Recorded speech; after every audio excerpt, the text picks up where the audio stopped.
Was not a math major, did not finish college, but I'm looking at one good prize and four not so good prizes, and I would have been thankful for another case of Red Bull at this point. So I'm down with the 2150. Okay. All So right. yeah, that's our. So, I'll take that. We'll take that 2150. all right. The gent said deal. Kimchi Lee and Cruisin will take home 2,150 Apex coins apiece. Gentlemen, thanks for playing. That was a bit of a rough game, but you know what? Hey, you got 6 games ahead of you tonight, and it would seem you got all the bad luck out of the way here before they even started. So, there's a good side to this. How are you both feeling coming into the new year, getting ready to get back into playing competitive Apex? Kimchi, I want to start with you. I'm excited. Luckily for me, we've had a couple, at least Enemy and myself have had a couple events during this break, so we haven't been out of Apex. But I'm excited to have Series E starting up again. I'm looking forward to playing the games tonight. Cruisin', how about yourself? Yeah, absolutely. I've had a couple of little pro league scrims in between all this, so maintaining your reps along with a little bit of rank when you can. I think we're ready to give it our all tonight. Hopefully, get a first place finish. I'm looking forward to it as well. I think you guys built a really good foundation through qualifiers and in the couple of first weeks early on in the season. I'm looking forward to you guys continuing to build off of that here as we kick things off in 2022. So thank you so much for joining me, gents. Pleasure to have you. Best of luck in tonight's games, and I'm definitely going to be keeping an eye on the Excedrin squad here tonight. So best of luck. Thank you. Thanks, Yason. Appreciate it.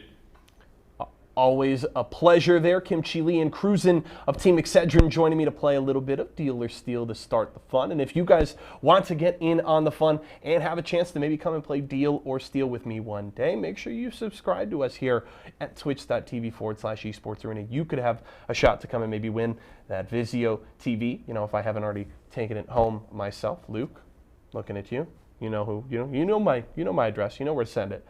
So there is Team Excedrin. And as I mentioned there, this is a squad I think teams should very much keep an eye on. I think they were very good. I talked about them coming into the season on draft day, that this was one of the most consistent squads during qualifiers. While they weren't getting top placings, they were continually putting points on the board. And it's a big reason why, despite not having those top 2 finishes during qualifiers, they were still up at the top of that leaderboard, because they were consistent threats to get deep in games and get a lot of points. And they continued that through the first couple of weeks of the season, and they'll be definitely looking to do that here as Excedrin Week is coming up next week. So looking to build on some of that momentum. Definitely keep an eye on Team Excedrin. But that is going to do it for the pre-show. We're ready to get into all of the fun. Dealer Steals out of the way, and now we've just got 6 games of Apex Legends ahead of us to play. Let's kick off 2022 with some Series E Apex Legends.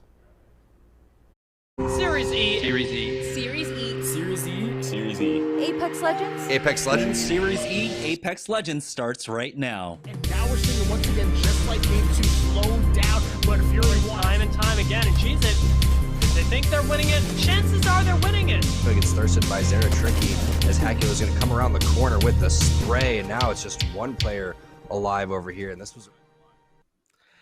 Yo, what's up, guys? We are back, baby. Series E is here. We had a little bit of a break. We had Christmas, had New Year's, had some stuff we had to take care of, but now it's time to take care of business. I'm Why Not Be Reckless, aka Why Not Be Casting. I'm kind of a freaking big deal. If you don't know, now you know, and you do know that I can't do this alone. So, Zephyr, I got my boy Zephyr with me. Why don't you tell him something? I'm Zephyr. You can call me ZephyrCast, or you might hear me hear from Tony, maybe Ben at some point later tonight. Either way, know the name and don't forget it. I'm a caster that's worked, of course, here on the ALGS Challenger circuit, and you might be seeing me soon here at the Pro League qualifiers. But tonight is my debut here on the esports arena, and I'm very happy to be doing so. I'm happy to have you here, and I'm happy to be here. Obviously I come from the Halo realm, but don't tell Halo. Apex, that's my mistress right there. I love me some Apex, no matter what. Call of Duty, Halo. I've been around the block. There is nothing that compares to the final end game of an Apex battle. Let me tell you, man, it is unheard of. It's unfelt throughout all of esports. One of my favorite things to be a part of, watch, and especially to cast. So really happy to have you here. In case you guys are new to Series E, a little bit different. We know what the pros got. Like you said, the qualifiers coming up soon. We know the TSMs. We already know them, boys. Sorry you guys lost Snipe down. We had to steal them back from you. But what we don't know is some of the newer names. Some of the guys really trying to make a name for themselves, coming out here trying to earn themselves a contract and earn themselves some bragging rights as well. I was a former competitor myself, and I wish we had a semi-professional league like Series D has brought to the table here, because I really think it's magic coming to the esports realm, and I'm sure you would probably agree. Yeah, absolutely. It's a great place and a home for teams that maybe get to make a statement against a lot of lesser known names as they make their way through, of course, tonight, what will be our open competition here. It's where you get a taste of all some of those lesser known competitors who are just kind of trying to feel their way through the scene here and make a statement before, of course, we make our way towards tomorrow when you get to see those pros that are definitely a more household name. But for now, we look towards the sky and see what new stars there are to be found. And, I want to look at the formats, as we already talked about, what we're playing for here. And like you said, it's kind of a warm-up, a prelude of what's going to happen tomorrow. Let's take a look at our format here. So there's going to be 6 matches, which is kind of, the fundamentals going here. As a $500 prize pool. First place getting $350, splitting it 3 ways. And obviously, at the end of each match, teams are awarded points for their placement and the team's total number of eliminations. So you have the elimination points. You obviously have your placings as well. Placing get up to 12 points for first place. That's the equivalent of about 12 kills. And obviously you have to get some kills usually to win as well. So, it's kind of a dance you have to go through. Like, obviously some of these aggressive teams are going to be putting up lots of points via that elimination. But I think so, slow and steady wins the race. Picking and choosing your battles, getting enough eliminations while combining that with the best placement points seems to kind of be the meta that we've seen for putting the most points on the board and coming out on top when it comes to 6 games. How would you, obviously you've been around the block. If you're a competitor, Right. if you're at IGL, how are you approaching the point system going into Apex Legends? Well, I think it comes back to playing towards your team's style. If you look at some of these squads, they are as aggressive as it gets, and they know they can pick up wins against any squad, even look to third party or defend against it when necessary. So kills, those provide the additional points, even if their placements may not be high enough to garner them that kind of math to work with. On the other hand, you have a lot more squads that are diligent, a little bit more caring towards the system, and they try to strive to make their way through the entire night and pick up as many wins as possible. What really stands out though here, Tony, is consistency. What squads can find their way to victory on every single match? I'm talking about no bad games. And obviously the teams that are consistent are going to find some success going into these 6 matches. But I also want to see that firepower. Hopefully, Team Excedrin come out with a little bit more firepower than they did in Deal or Steal. Let me tell you, I don't know what was going on there. But I've matched against Fury. I've actually got the chance to cast over them and got the chance to be ripped by them in ranked. That's not very fun. Lazarus, I remember seeing Z Davis making his kind of debut in Series E, which is the first time I saw him. And now look at him making some big things. And my personal favorite team, I'm a little biased. I put it out there. I love Team Vizio. Phony Head and Fury, they're and even Scissors as well, a been there, done that kind of trio. And I just feel like they just get play good, winning, fundamental Apex. And I'm gonna be watching out for them to really set the tone going into these, going into all of these games. But yeah, watch out for Fury, watch out for Lazarus, because these guys, they're hard hitting and they could pop off at any given moment.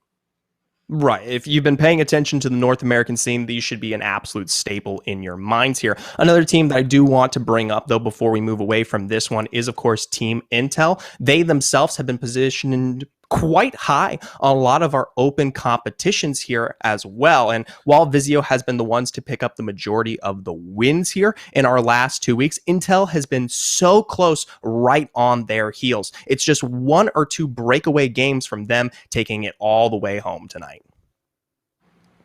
All right, so you know what? I'm gonna make sure I get my eyes on them. All right, Intel, we got some big things coming out of Zephyr right there. I'm gonna make sure you guys don't disappoint them, Intel.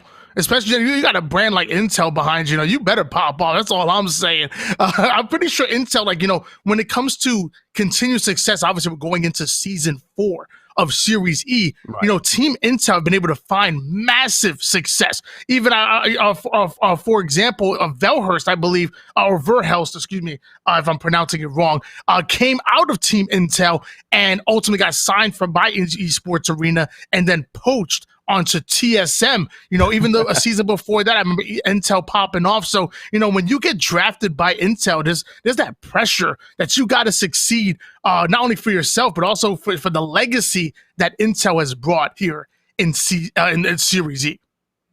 Right. And don't forget, this is a squad that, while it may go by a different name, is currently competing in that challenger circuit, or did so. They finished, I believe, 5th or 8th overall, right around that kind of middling, but just enough to make it towards that winner's bracket. So this weekend, they themselves will be competing in the Pro League qualifier against a lot of other names that you see here currently. So this game tonight is also, on the sense of a scrim, giving them a little bit of the taste of the action that they're going to be playing through, because I'll tell you right now, this is important. Don't get me wrong. This is an absolute blast of a tournament to work through. But the real competition will be this weekend when you have to compete for a spot in Pro League. Either way, we're on Esports Arena, though.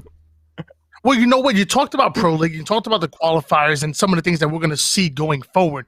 Why don't you talk to me about the meta that we're probably going to see going into today and then moving into some of these future games? I want to know some of the compositions that you want to see, some winning compositions, and also tell me about some of the weapon choices that we're going to be seeing some of these professional or semi-professionals and then even professionals running going forward.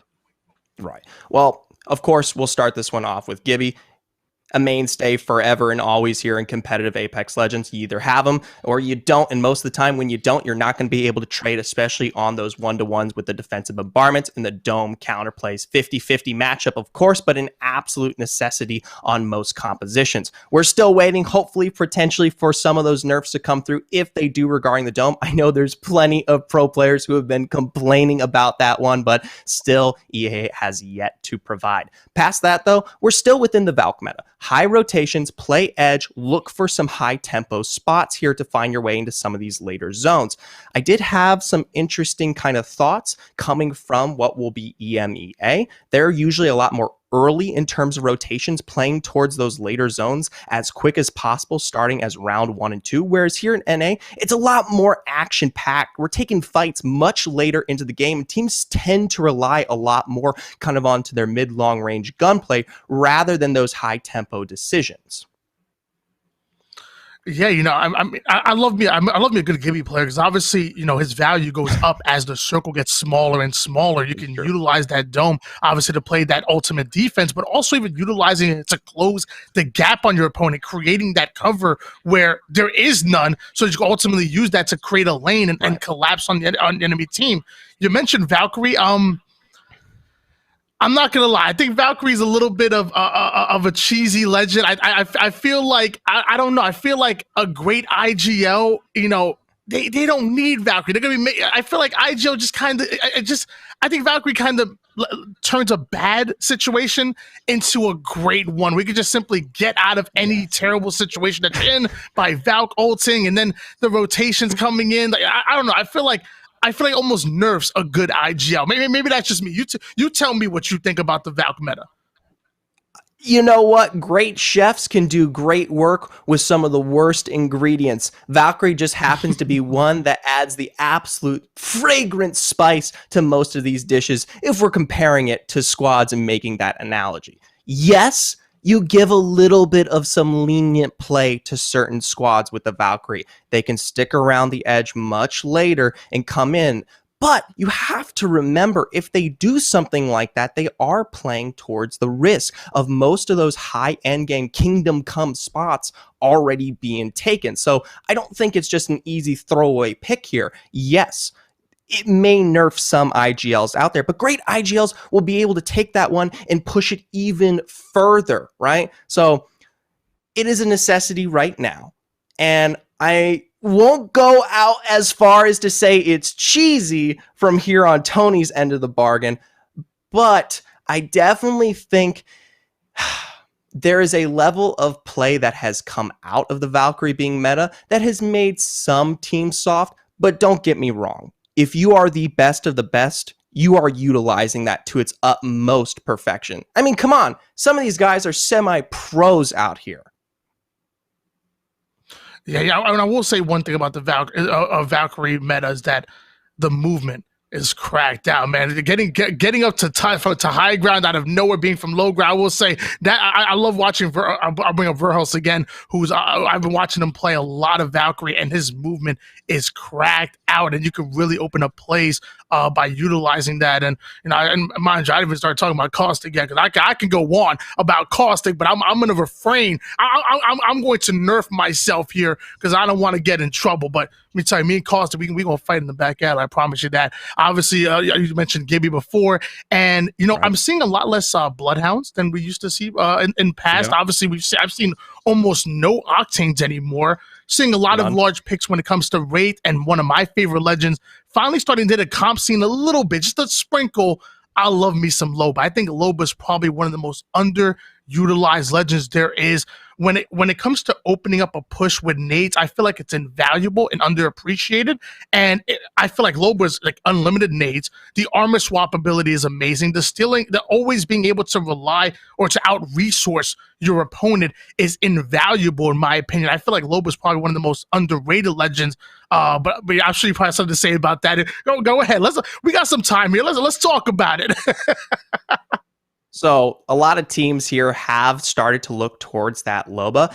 If you want a little bit of the experience coming from the EMEA scene, it happens to do with high fragging, highly aggressive teams who can make good use of having the extra loot to work with, but not just that, the constant ammo and the setup potential for where you find yourself in any position when it comes to the zone. The Loba gives a bit of flexibility to these squads to kind of work with any situation. You're on a sniper tower, usually you would be forced out at some point due to the lack of resources that you assume. Loba definitely keeps you within a good spot there, keeps you plentiful, and allows you to push back when necessary here.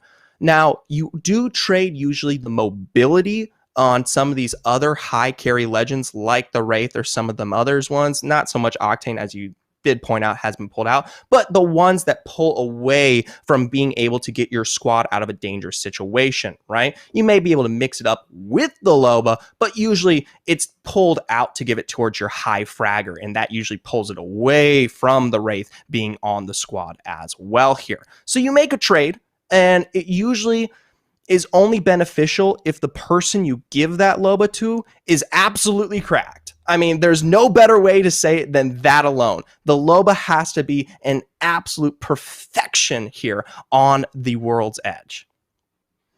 All right, now we talked about some of the legends here. I want to talk about some of the weapons, because obviously, almost as important as legends, some of these weapons come into play. I remember I used to be a big EVA player, because I'll be honest with you, the EVA had the lowest skill gap in my opinion. Like I could miss a few shots and still rip apart one or two players with a single clip with it. I was always a big fan of rocking it. Big fan of the Vault. I don't know. I feel like on controller, it just shoots itself. Same with the charge rifle. I can cheek off damage and upgrade my armor, swap armors. My teammates upgrade their armor because I feel like on controller, it literally shoots itself. Talk to me about some of these weapons that we're going to see as actually, I believe game number 1 is be coming up very soon here. Oh, here we are. Yeah. We're already on our way here into game 1. Dropship coming through World's Edge here. And trust me, we'll talk maybe a little bit more about those weapons in just a moment. But first off, right here, you get to see some of these initial drops from a lot of these squads. And that's going to set us up for getting an idea of who's kind of where and what looks dangerous here. Because when it comes to open, right, you do get a mix of some new teams making their impact here for the very first time. And as a result, these drops aren't quite confirmed as of yet. For now, though, we start on Vizio, our current leader here in the open series that we've seen in these last recent weeks. Well, and as if I didn't like Vizio enough already, I saw my man Fury rocking the low, but just I was talking about before. However, we're going to start on board here with Pulse, Chunk, and Slim. we have a Gibby, we have a Wraith, and we have a Valkyrie. And I love this composition right here. Valkyrie, that Wraith going to be able to utilize to get yourself out of a bad situation or into a good one. We talked about the value that Valkyrie brings to the meta, and every composition needs a Gibby. I mean, if you're coming without a Gibby, I don't know if you're ready to win.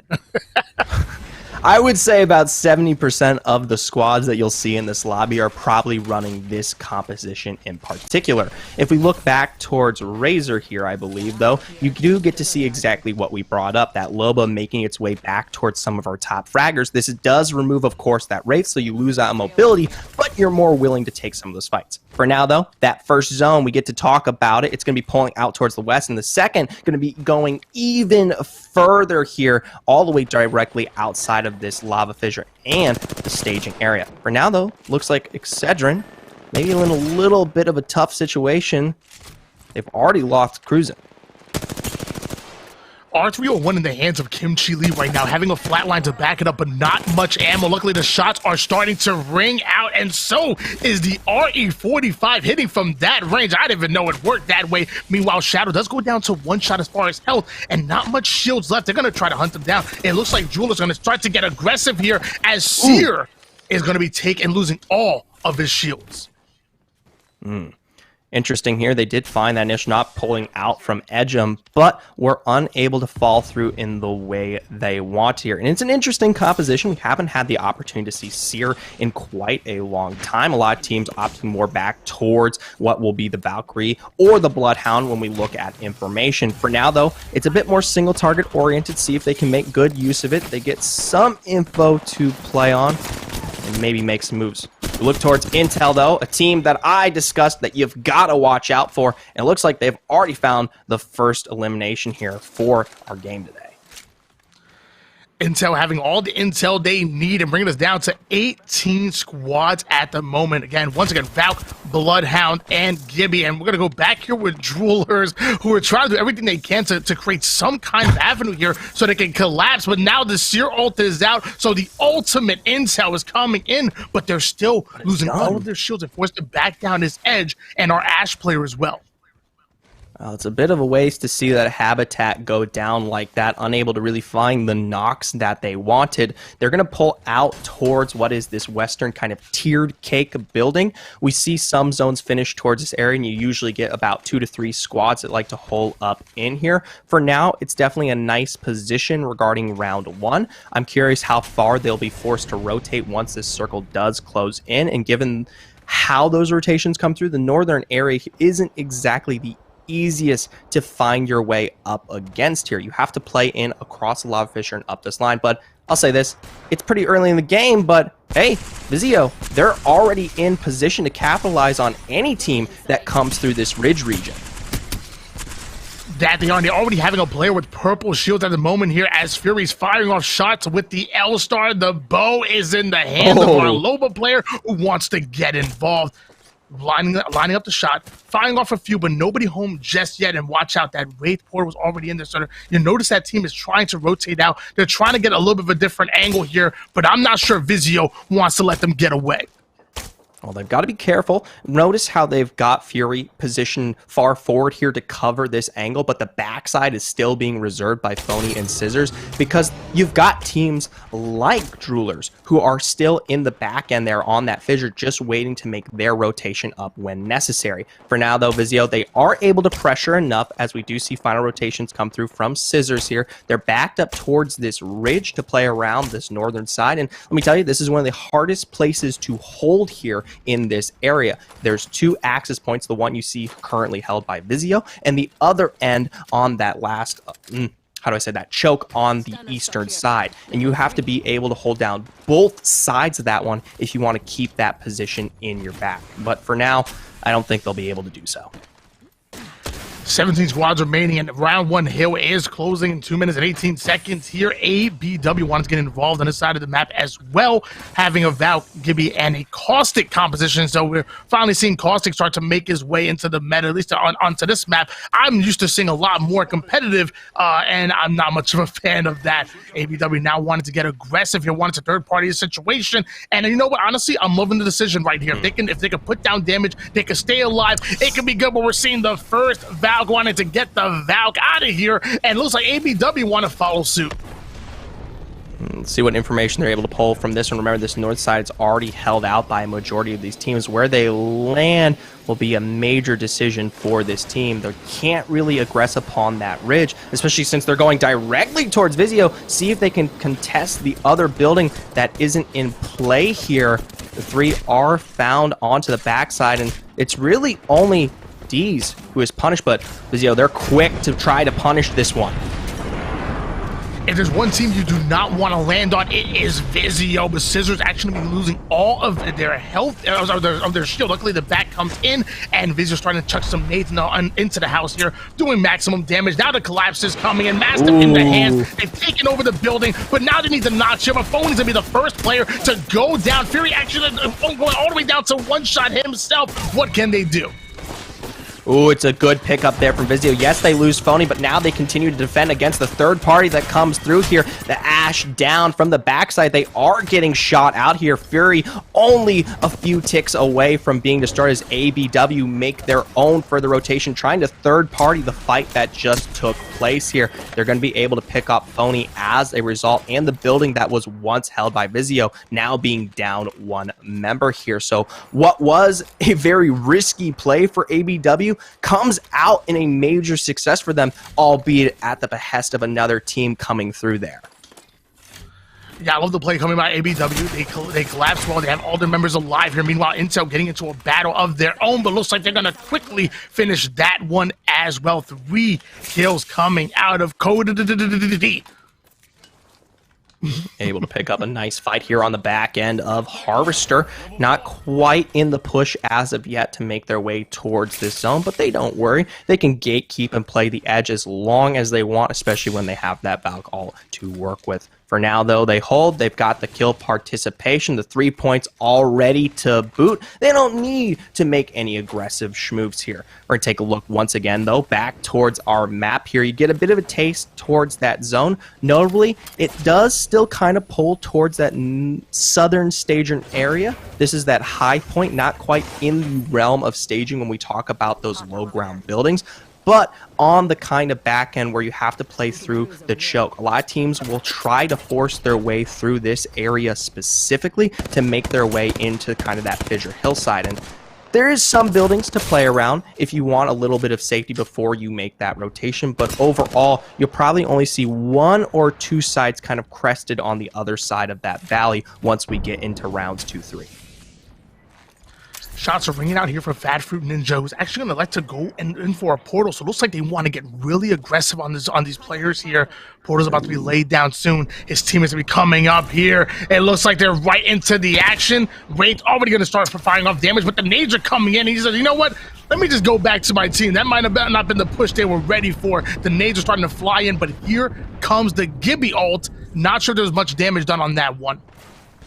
No, but it does provide enough defense to push them back off for the time being here. I don't think they're going to be able to really capitalize within that building, especially being pressured from not only what is kind of that center spire region, but also the hillside here. They've already got a very nice spot being in this building out towards the west, and I know they're trying to pick up the kill participation that they want, but giving that one up too aggressively doesn't seem like the schmoove here. So to hold that one back, kind of reserve themselves, get a notion of where this next zone will come into play is going to be the major step for this squad. For now, we're on the other side here of our valley. We take a look at some of these teams. This is what I talked about. You only get a few squads that are going to truly be able to contest and hold this one out as this one collapses in. And while the ring isn't quite there just yet, we haven't hit closing, it will definitely become a hot spot for action as they all collapse and come up through, and at least on that kind of verticality off of staging. I love the splashes featuring the player Blight. Let me tell you, I got the chance to watch a lot of his gameplay. When it comes to getting into those individual 50-50 gunfights, he simply wins those. He's a dangerous player to have on the map that you're going to want to remove as fast as possible. Meanwhile, our Gibby player rocking the triple take. It could do damage. One of the only weapons I've seen come out of the care package, and I feel like I've gotten more consistent with it. I feel like I've gotten better now that it's out of the care package than what it was, as the shots are just barely going to be missing, but they're about to be right on target. A few more of those, and they're going to start hitting. 15 squads remaining at the moment, and we're going to find out when Splash is going to rotate, and ultimately where. Closing in about 54 seconds when we move into round number 3. Now, where this circle finishes will be huge for a lot of these squads, because how they'll find their rotation out will be a major topic here. For now, ABW and Furia, though, looks like they're in a bit of a tussle. ABW, they still hold on to the eastern house here on the ridge. They haven't quite given up yet, but it looks like they were pressured here for the time being. Furia, they're actually going to bite the bullet as a result, majority of them falling. I love the fact that Nobu has a flat line in the back pocket. Let me tell you, it takes a little bit of recoil control. I'm not the best with it, but let me tell you, if you can hit shots you can rip heads with, it has a high amount of damage and a pretty decent clip to actually go after those 1v2 scenarios. So I'm really happy that we're seeing the flat line being used so heavily here. Meanwhile, Intel having 2 players with gold armor and even one with purple as well. That's going to actually be our Gibby player. Scans are coming in. Hostiles are detected. Let's see if they can get aggressive on this one. With the caustic being below them, I don't think they're ever going to be able to make that push there. This is what I was talking about very early on. You get this tiered cake. You got several squads that like to find their way into this building directly.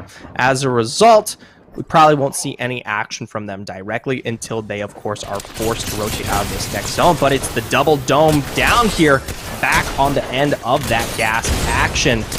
Majority of Intel falling as a result. Not quite ready for the response there, but TBA, they're punished quite quickly, and now it's the 1-for-1 here. I'm pretty sure TBA stands for the best alive, but only one player is going to be alive here, and that's our Gibby player, as Valkyrie is going to go down. Looks like, and it actually looks like Caustic player actually turned into a banner. TBA are not in a good scenario here. The Peacekeeper's in hand, and he's trying to hold on to this door for dear life, but here comes Jewelers. Droolers, we got to take a look at these guys very, very early on in this game, and they weren't able to find what they wanted here, but now they may be able to pick up a spot for themselves. Stompez being one that's down. That's a name to watch out for, already out of the count here.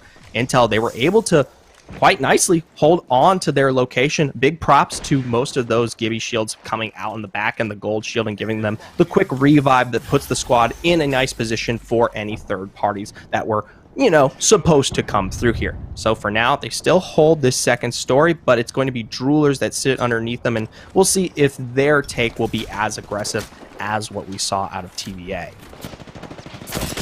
And notice our Gibby player for Intel is actually popping a couple accelerators, so we might see that ultimate bombardment come into play, as we're seeing the massive come into play as well. But our Vizio is going to lose Valkyrie immediately, putting them into a little bit of a non-advantageous position. Phony going down all of his shields and most of his life, and almost the same for Fury, who ends up popping a bat. Nades are starting to fly here. What are Vizio going to do? Their backs are against the wall.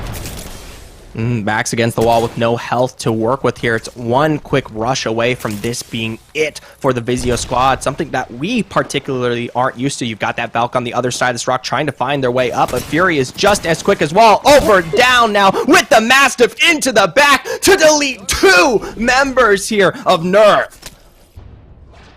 Great plays coming out of Vizio to stay alive. We're down to 13 squads. Meanwhile, Intel just holding on to the high ground as much as possible. Bloodhound with the Mastiff in hands, trying to check out some damage, but the nades are starting to fly. Luckily, no damage done just yet. But the question is, how long are Intel going to be able to stay up here? Eventually, do they have to drop down? Eventually, they have to rotate out. I mean, there's a little bit of a cake going on with all these layers. Eventually, somebody is going to have to make a move.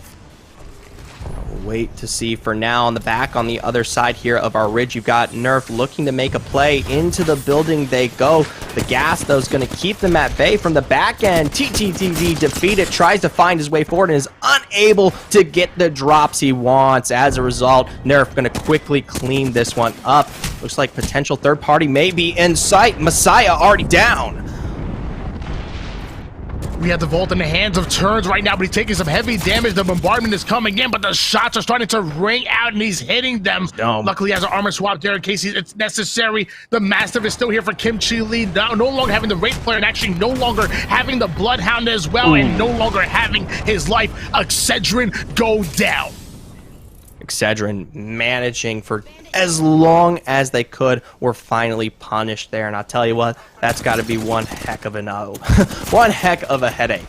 Vizio though, they looking a lot more healthy than the last time we saw them here, find their way over the wall, full shields to boot here, and now looking to third party on the recent actions. You got Scissors there trying to make a quick play, unable to do so, going to pull back, but hey, Fury still holding down the front here, pumping out as much damage possible with the bow.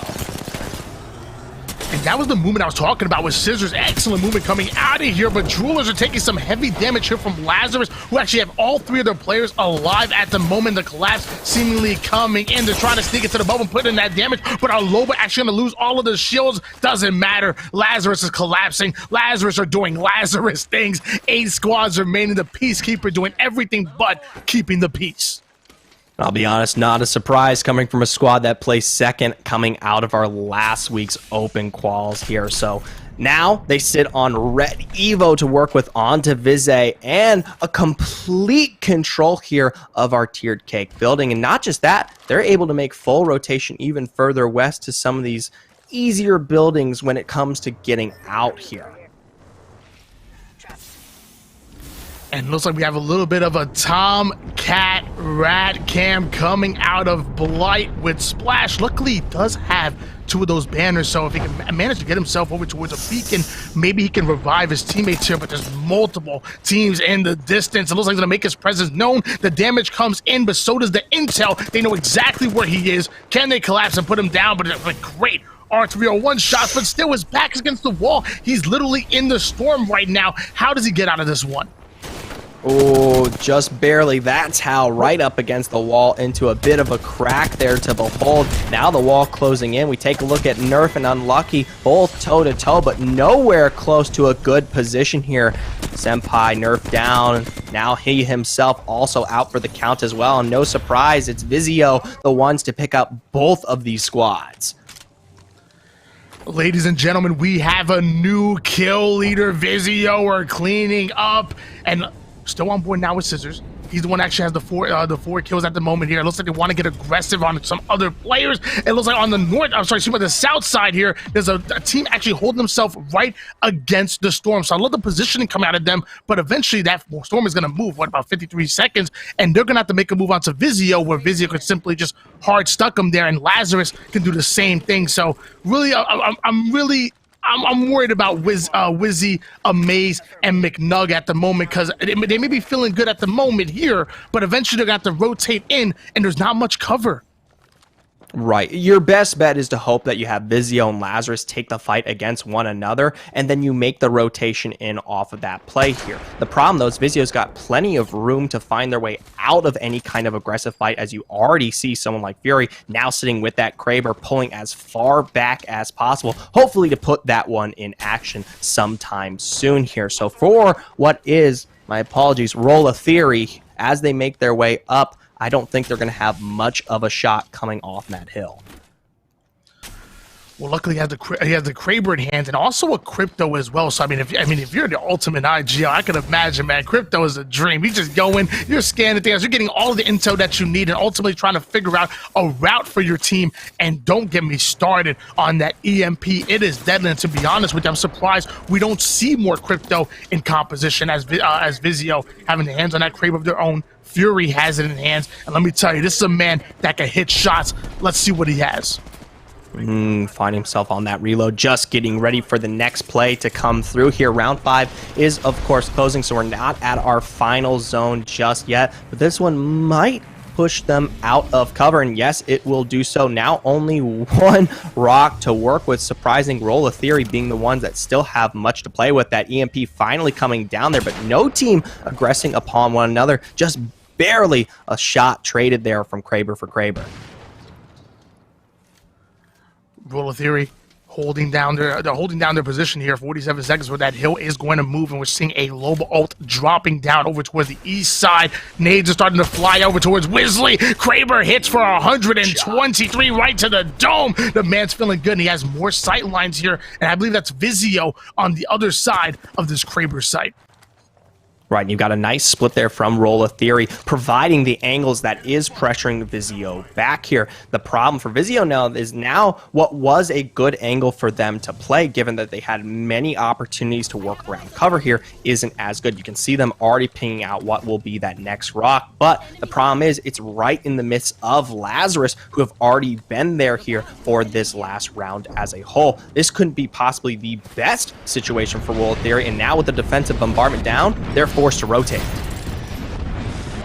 That they are here, and it looks like the bubble's already going to be forced to be used out of Vizio, and eventually they're going to have to rotate out of this area. I said I was worried about Roller Theory. I should have been worried about Vizio, because now they're going to be forced to move up and get aggressive. Is that a second bombardment? No, I'm sorry, this is the rest of the first one here. R301 in the hands of Vize.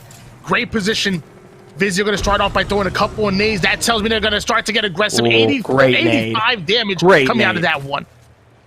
Not just that, but it finds the knock that they need on a Maze. McDoug going to be able to get the shield swap right there, and it gives the positioning for Vizio to have more spacing to work with against Lazarus and the rest of the squads here, able to play on the high ground that was once Rolla Theory's.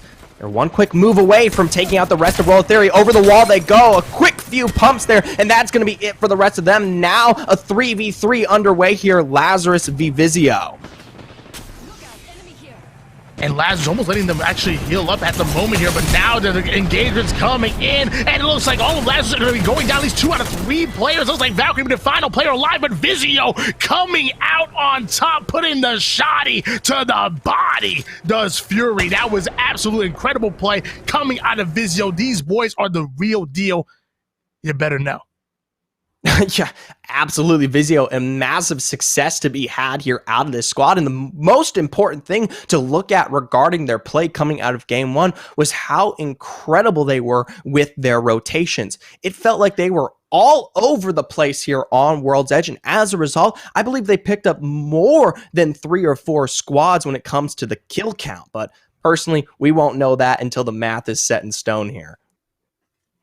Yeah, I talked about the value that that Loba brings to a composition, and I talked about how you're starting each and every push with chucking those nades, and that's what Loba, almost unlimited nades, started. And you saw Vizio utilize that. That 85 to the knock is really what started that push, forcing the 3v2 situation, giving them the numbers, and then the collapse almost felt easy from there. And I feel like Lazarus might have been a little bit slow to push there. I'm not sure. I feel like maybe they should have pushed when they knew the health was low, but they almost allowed Vizio to kind of gain their footing.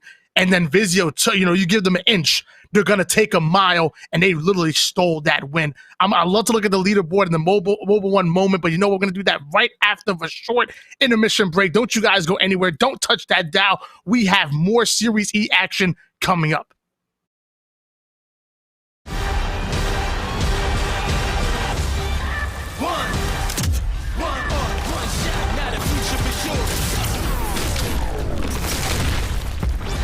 Verses coming daily under pressure. Working on applying the scheme. The true side trademark is at the edge of your dreams. Yeah. One shot, now the future is yours.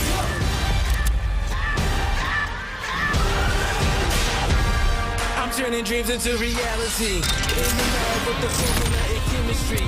Your memories spark and motivate and make the industry shake. Get the balls in the place. I'm talking one chance that was so good for the goal. It's one shot, now the future is yours. Let's go.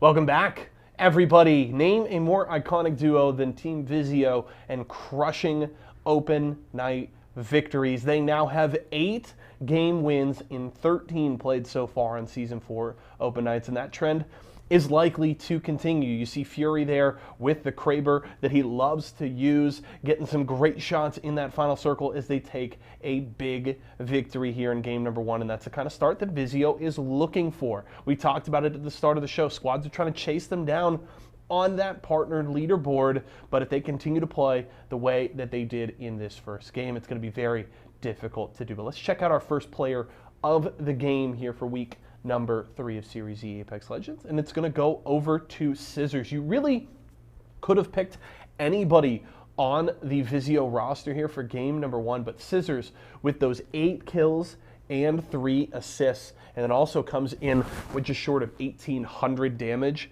in that first game. Really, really well played there from Scissors, and it shows on the scoreboard. So that is at the very least a 23-point game for the sign of Team Vizio, and I would imagine it's probably closer to about 27 to 30. So that's going to be a very big gap at the top of that Motorable 1 leaderboard to kick off the day. So well played from Vizio, and we'll have to see.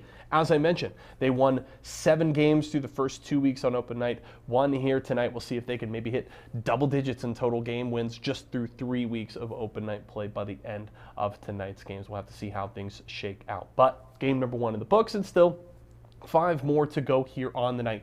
Do want to remind you guys, it is a new year, but we've got some awesome merch still over at shop.esportsarena.com. If you want to pick some up for yourself, just head over there today. Make sure to check that one out. Again, it is shop.esportsarena.com. Maybe you can grab yourself a gorgeous Intel jersey like this one behind me here. So make sure to check that out. We are going to go to a quick break. When we come back, Tony and Zephyr will break down that Mobile 1 leaderboard and get you ready for game number 2.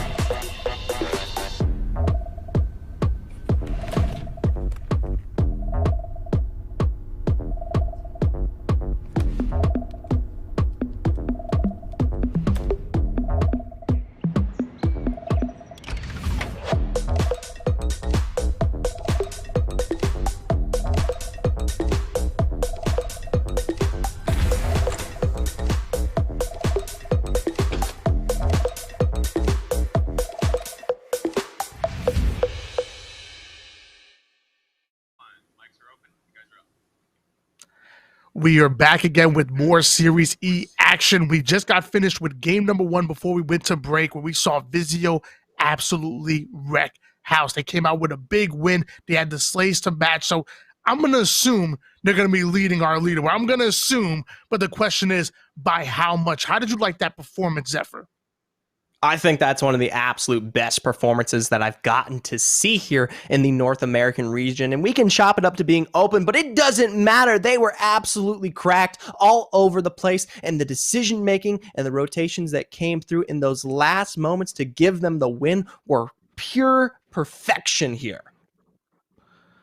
Yeah, but we actually have our Mobile 1 leaderboard ready. So I want to actually take a peek at that. It's Team Vizio on top, but it's really about the distance in that scoreboard. 27 points coming out of Vizio. In second place is Lazarus with a big 15. What else is this leaderboard telling you, Zephyr?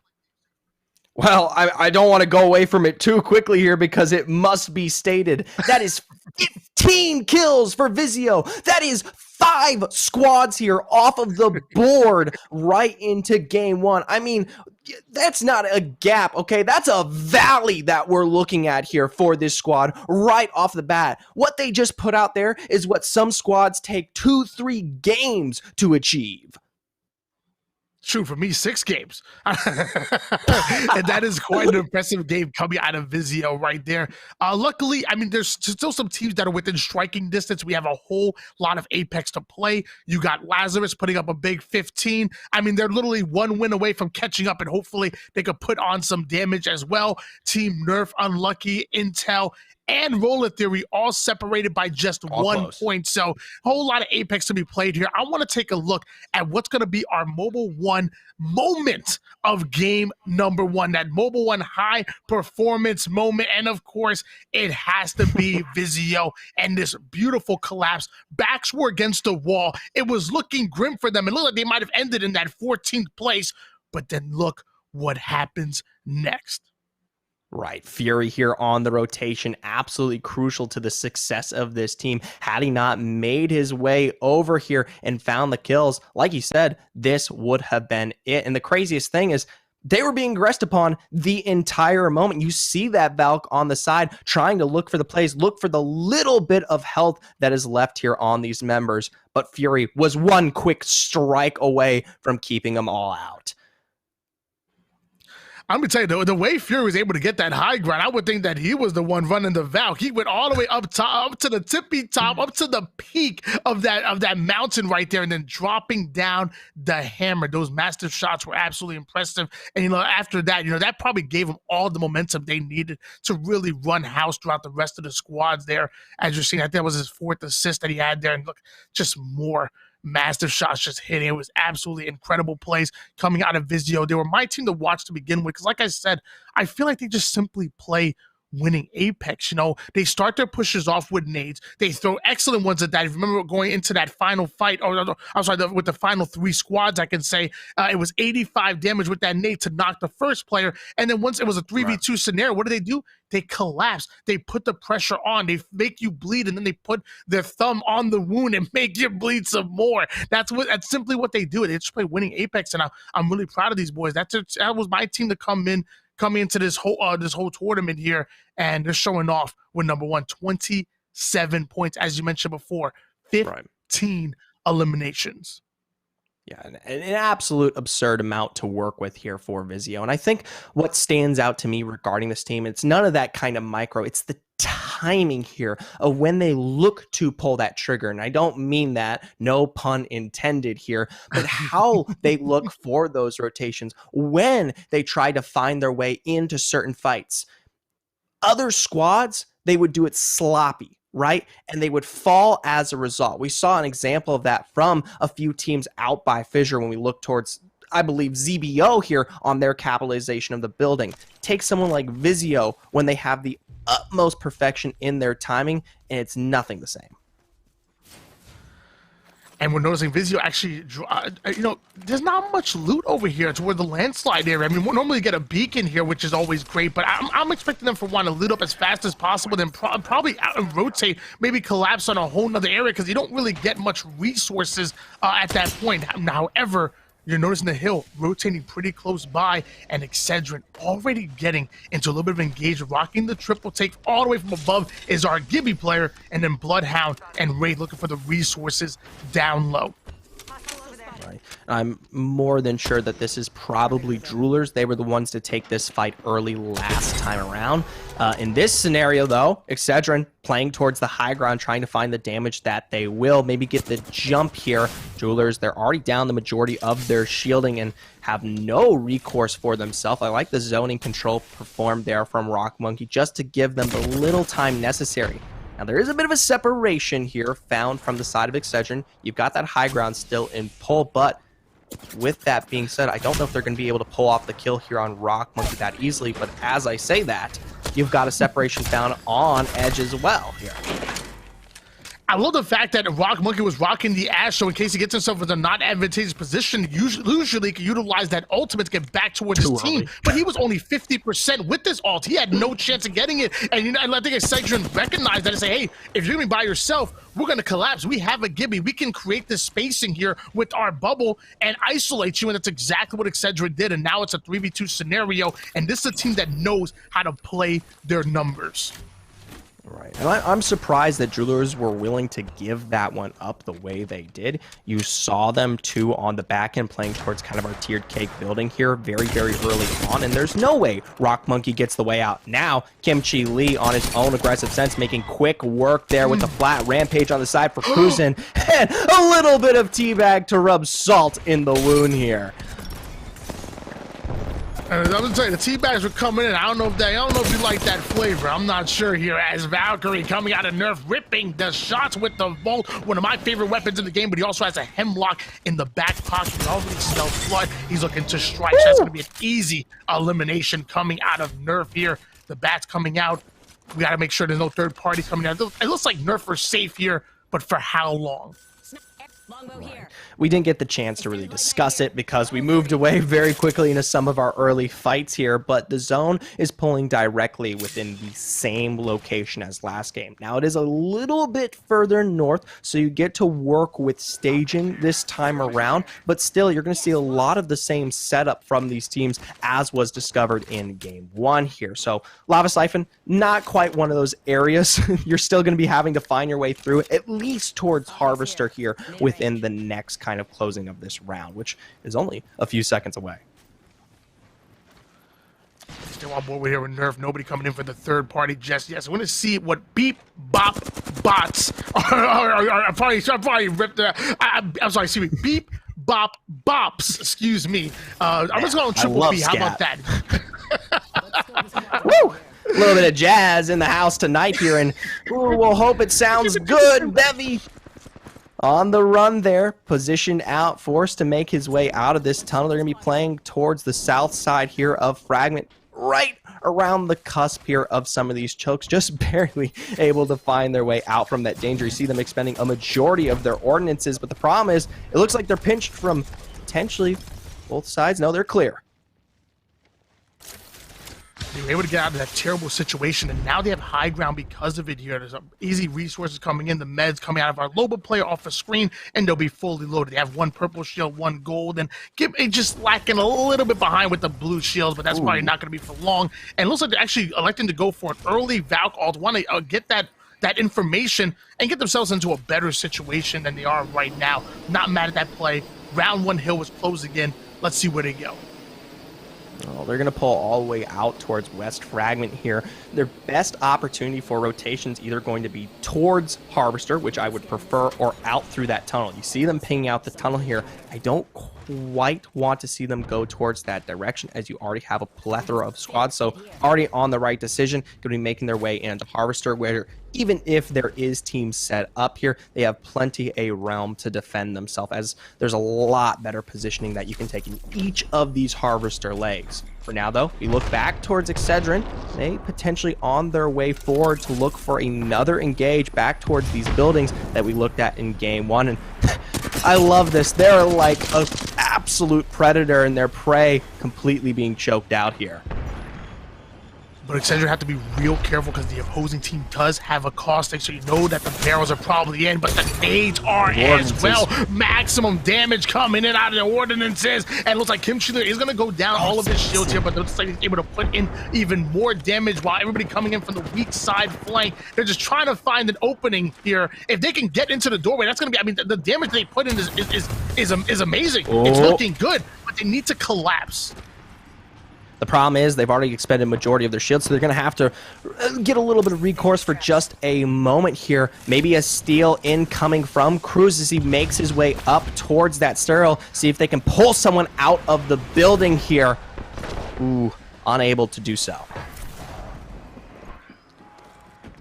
Luckily, Kim Chile just holding down the high ground right now. The caustic barrel coming now. Man, I bet he wish he has a digi-threat to look through all of that smoke. Luckily, they're playing patient, but look at all the noise they're making. Eventually, I can only imagine a third-party situation is going to want to get involved at least a little bit. Dome's down, though. This is your major defensive tool that you typically utilize here, so even with it out, you already see Kim Chi-Lee trying to find a source of aggression there. Does find the break necessary. We'll see if they're able to capitalize even further now, knowing that they have plenty of time to work with without that defensive tool. Ladies and gentlemen at home, if you wondered why everybody's rocking caustic right now, I mean, you're seeing it right here, right now. Excedrin having to tread lightly because of the respect that they're giving to that caustic defense. You notice they're actually pinging all the way towards the opposite side of the map, so I'm not sure if they're saying that there's another team that might be third party trying to peek, or if maybe they want to rotate out towards that building. Whoa! But it looks like Kim City is going to be the first player to go down. That is not looking good for Team Excedrin. No, not at all, but Altum, they're not looking too hot either. Both Paws and Chunk equally as low. Find their way through. That's going to be the first and last drop necessary to finally remove our prey from their home here. Kimchi Lee, he's going to get a little bit of medical action, be right on his way back up, and look at that. No third party in sight. It took a while, but they come up the victors. Wow, that's an understatement if you ask me. And look at that, they were pinging for a reason. It is Team Razor trying to get involved. And to be honest with you, I'm surprised Razor kind of let all of that happen without seeking out some kind of damage towards Excedrin, who were really out in the open on top of those roofs. And it looks like another team is trying to rotate out. Oh, no, never mind. They're not going to zip out, but looks like they wanted to get involved. So at least 3 teams in the general vicinity. Who's going to come out on top? Right, you've actually got 3 plus Excedrin here. Razor, the reason they don't look to capitalize across the way of that fissure is because the building directly toward the west here is being held as well here. And most notably, of course, this is not a bad position to play for round 1 here. It is in a bit of an argument further south than necessary for some of these next closing zones, but they don't have that information to work with given that you don't have that kind of reconnaissance. So for now, to play towards this kind of tiered cake, not really the worst of objectives to hold. Still 17 squads remaining, about a minute and a half of round number 2. Prowler, a gold out Prowler in the hands of our Valkyrie player. I'm going to see if that kind of takes shape coming up eventually, but it looks like they want to get out of here. But once again, all of the intel that you get while rotating out or rotating, it is absolutely amazing what you can do if you have a good Valkyrie player on your team. Looks like they're landing very close to that team just over towards the east side, but looks like they're able to get out of that situation. Still 17 squads remaining, and Razor getting into a much more advantageous position as opposed to being in the middle of 5 or 6 different squads there. Right. Now, they are going to have to play up towards this high ground, but given how early they make this rotation, they are more than likely in the best of spots to find their way forward at some other time there. Like you said, you don't want to be in the scenario where you're surrounded by 4 or 5 squads all looking within the same rotation once that ring closes in. While they won't be picking up any kills anytime soon, it will give them the advantage when they look towards position a little bit later on here. So for now, definitely something good. We're going to take a look back towards Lazarus. They themselves aren't quite in the area here. They're going to sniff this one out, get a little bit of a taste, see that Razor's hiding in their hole here. And this is going to be one of those squads that they themselves will have to push up against if they want this high ground. Well, Lazarus going to make it hard on them. Meanwhile, Furia wants to get involved as a team ratting it out in this building here. The nade going to blow it right open, but the frags are coming in, trying to cheek out that damage with the hemlock. Can't see through all of the smoke, all the stinky gas. Can't see a damn thing. Well, I don't know. That looks pretty clear to me there, Tony. Able to pick up a little bit of the shielding that be here for Furia and clear some of those gas traps. They're only a bit away from making short work of the rest of the squad. They've got to be a little bit careful. As you can see, they are being pressured from the south here, but definitely not enough to stop them completely in their tracks. We're getting a little bit of the same scenario we saw out of Excedrin. The only difference is this one's a little bit later into the game, so more punishment possibly within the area. But one quick dome out, and they're looking to make a play. In they go, and already Senpai to fall. This is our TBA squad, and they are gone out of here. What happened? I blinked twice, and it was over. Literally, I had Furia ending that battle so quick, and that's what I love watching out of these top teams is, you know, when they get into those engagements, they're decisive. They're not second-guessing any situation, and the key to victory is really to get rid of your battles as quick as possible to really stop a third-party situation going through. If you're putting down damage and you're cheeking it out and making as much noise as possible, all you're doing is allowing other teams to know exactly where you are and to try to get an angle towards you. So a beautiful collapse coming out of Furia. And now we're on board with Lazarus. The shots are starting to ring out. The G7 Scout is looking beautiful, but it looks like he wants to get really aggressive and up the tempo here, running through his teammates' Arc Stars and putting down the damage, taking down that gimme. More than that, we're deleting the rest of this squad here. Already down now for the count, but the problem is you've got Furia close up behind. They just took a successful fight, and they're looking for more there. They find the initial crack that they need onto Lazarus, and they're just a few clicks away from the damage to drop here. They've got full shielding. It's just one quick movement like the last time around to find the play here. But There's too many squads in the area. As a result, going to have to pull back, play around the dome, look for the safety to put them back in a more advantageous spot here. And ooh, they're being lasered from all angles.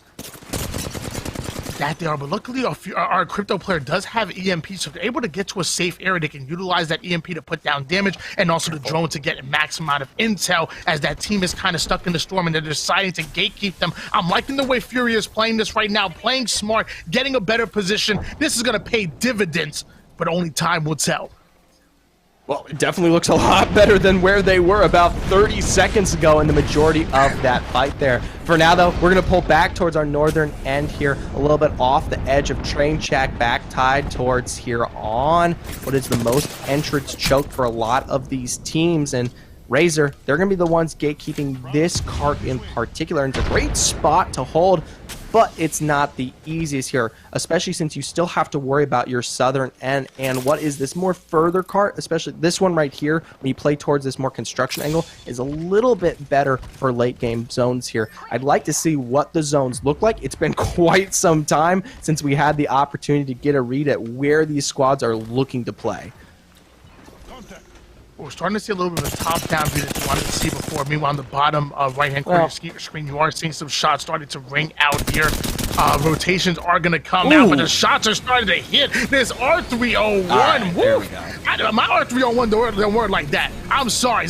My R301 does not work like that. I don't know about you, but I look absolutely cracked when you find me on that gun anytime. It's a beam here for Razor as they capitalize below, and thankfully our observers give us a notion of where that zone is pulling, and it's all the way towards the west. Now there's a lot of buildings to hold within this area, but for someone like Razor who isn't in it just yet, they've got to make their move, hence why we see this foul call. And thankfully for them, the cart, it's open. There's no one they've got to worry about here, and it plays directly against the wall, so that's just one more angle they don't have to worry about. Intel, though, on the other hand, they're trying to find their way in still. And that they are. They're not looking in a good situation. I mean, there's really a team looking right down on them as they're playing the low ground here, and Furia holding on to the bridge, but the ultimate bombardment is coming in, and it's getting a little bit of value. I believe it actually made our crypto player half shields there, but it looks like the shield's going to come right back in. Sonar is being detected. Fury are about to get into a gunfight right now. Able to find a little bit of damage down dome for dome to pull out both of these tools here. What I like, though, Zera's on the top side of this track, still pumping out the damage necessary. Neither side is safe for this dome here. Now they know they've got a lot of damage down here on this squad, but the problem is they've got no motion here in the ocean to find that further level of aggression. All the other squads are on the other side of this valley here, and they're willing to pump out just as much damage as well, even if they're not going to be the ones picking up the kills. Yeah, they may have high ground right now, but it looks like they have no cover up here. So you've seen the sniper shots come in. There was a player on the east side who was able to cheek out a mass amounts of damage, but the bubble is coming. They wanted to get aggressive. They want to up the tempo, closing in the gap. It looks like our Gibby player is going to go down to one shot, actually going down completely. Our Crypto loses shield, but the massive shots are hitting, coming out of Ash. They find success into this team fight, but SAF, they're quick to follow through. They're looking for a third party drone down there, and the rest of these squads who play on the backside here of this valley are going to also look to clean this one up. So Furia, who had such a nice game going for them, were unable to play to the zone's advantage, being in no cover to work with. For now, though, we take a look back towards Vizio. They themselves in a 50-50, and it looks like they're doing just fine. Ooh, even a respawn to work with for Scissors. Yeah, I kind of feel bad for Fury right there. I feel like they played the game so well. They got into, when they recognized when they got into a bad situation, they rotated out. They immediately were able to play their life for as long as possible. They ended up in a high ground situation, which I thought was really good. But then I realized, I'm like, wow, there's no cover. And that's when that damage was coming in, and they were forced to kind of get aggressive for really kind of no reason. And sadly, they had to lose their life to a third party by Saf. Meanwhile, Excedrin getting to an engagement as well. The ultimate bombardment coming in once again. We have a new kill leader, and his name is Kimchi Lee. Kimchi Lee here making dues here on this last game, and well then successful to defend the backside here of this choke. And looks like we're going to pull away from them for now. They're definitely in a nice spot. They're going to have to pull out from that valley at some point, but for the time being, definitely looking a lot better than some of these squads that happen to be kind of in the depths of it. Saf doing everything they can to stay alive here. 9 squads remaining, 25 players actually on the map. Rocking that Ashe, Gibby, and Valkyrie composition, which I really, let me tell you, Ashe has been such an interesting legend being added because the amount of aggression you can apply, the amount of pressure you can build up with Ashe is absolutely incredible. Or you can simply just run away with that ultimate. That ultimate is absolutely insane, and the tethering with the Q. Ashe is probably one of the more interesting legends that we have in our circuit. I'm going to have to play around with her a little bit more as the R301. She can add a little bit of damage, allowing them to kind of catch a different angle. Feels like Valkyrie coming in for the cutoff. Not going to last long, though. But hold on. It looks like Valkyrie has friends. Valkyrie has more than a few friends making their way forward. That's TBA. They're going to be the ones that put the pedal to the metal and take advantage of this cart there. Sadly, it was a slow roller here for SAF. They weren't able to climb that hill to the degree they wanted. As a result, it was a 1v3 notion there for that squad. To pull back to your recent point, though, I just want to throw this one out there just so everyone knows the opinion that is being held. I think Wraith is always going to be a better option to pick compared to Ashe. There's so much more utility, especially when we discuss that portal when it becomes in play here, because it can be just as aggressive or defensive here for plenty of squads, and the way it works for late endgame zones is something that is unrivaled here. Hence why we tend to see it a little bit more often than the Ashe. And, well, you won't be seeing one out of SAF anytime soon. Yeah, sadly, Sav has turned into or at least our Ashe player from Sav has turned into a banner real quick, and it looks like our Gibby player is going to go down as well, leaving Valkyrie all by herself. Gibby actually going to be dropping down here. The bracelet coming in to try to stay alive. Look at this. Oh, no, look at that cheeky angle. If he would have caught that, I probably would have freaked out. Well, either way, that's going to be it for SAF. You see them fall into Killfane. Lazarus just barely hanging on here against the edge of zone, but no cover to work with. Roller Theory being one of the squads they just ran by, and they themselves, they're just working with the little bit they can within this zone. It's Vizio on the high ground, one of the few squads that are still playing against the back end of this ledge. Going to take full advantage of their sight lines here. For now, though, defensive bombardment going to push them forward, and it's into the cart that I believe Razor still holds on to, but Scissors make short work through the window here of the rest of this squad. But they gotta be careful because another squad literally right around the corner as they're right on the bend. Detected, and it looks like the EMPs are be coming in. The Peacekeeper putting down shots, but Vizio gonna go down to their final player, gonna be low, but it looks like Excedrin now waiting for the right time, coming in for the collapse and stealing away all of the kills. Excedrin making a quick exchange here, and they're going to be the ones that come out on top. Reminder, though, I was about to say the cart's still filled, but not for long here. Now 3 squads remaining, and not even a full 3-on-3 for the majority of them here. Excedrin, they themselves in the best of positions. They've got high ground control, and they're even picking up one final kill there onto Scissors. Excedrin coming out, not only having the kill leader Kim Chile, but having all of their players being rocking out the red shields. There's 3 squads remaining, and actually only 7 players on the map because Loba is actually ratting it out. A little bit of a Tomcat Mouse here. We'll see if he's going to be able to pick this one up anytime soon, or if Vizio might be able to find their way towards a subtle victory once again here. The problem at the hands, though, is you've got 6 players all looking to take you out for that extra KP anytime soon here. TBA here on the south side, they themselves going to have to try to find some way up here because Excedrin, they're the ones in the power place. All right, they've got complete control over this lobby. They don't even have to move. The zone itself is going to force them out way earlier here. Excedrin playing lights out literally all game long, and we saw it earlier with that trigger discipline, the patience come out. They waited for the knocks before they're able to come in for that collapse and wiping out everybody near that truck, and now they're holding on to the high ground. Wingman shot starting to ring out for our Wraith player. This honestly is Excedrin's game to lose here, as there's 3 players holding on to low ground right under Excedrin. All right, TBA here. This being that old absolutely monarchy roster now being pressured from above. The dome already down there, and the majority of their members no shields to work with. Stompez tries to fly his way up there, but going to be unable to do so. And yes, it will be the zone that punishes them here. More than likely going to close way earlier before Excedrin is punished anytime soon here. Just take them out. Storm is coming in, as you said here. Excedrin here they doesn't want go. to drop down, actually put down the damage. 95 to the Valkyries flying up. However, it looks like finally the shot's coming in. But man, I was a little scared for a second. There was some damage coming in, but I should have been scared. Excedrin knew exactly what they were doing all game long. They were so patient. They played that game so well. Kim Chi Lee was our kill leader for most of that game for a reason. The man was going off.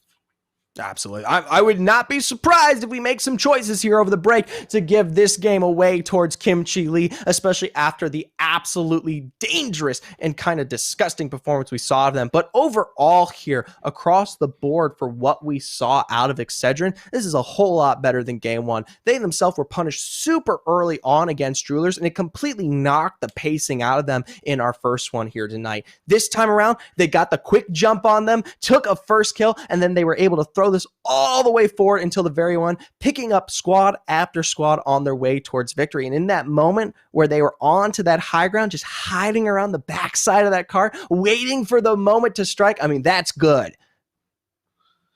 That's good. And that's great. I mean, fantastic job by Excedrin. They say slow and steady wins the race, and we saw it right then and there. I can't wait to look at that leaderboard. I want to see the moment of the game as well, but we have to wait just a little bit. Going on a short break again. Don't touch that dial. We'll be back real soon, and I'll be talking to Yeso, because Yeso, I want to know who was your player as well. Yeso, you better tell me. It's fruit refreshing, refreshingly sweet, but without sugar, 0 calorie treat. Now all our top flavored splash. It's fruit freshen. I'm fading. One bad headache can crash your entire game. Excedrin relieves headaches fast.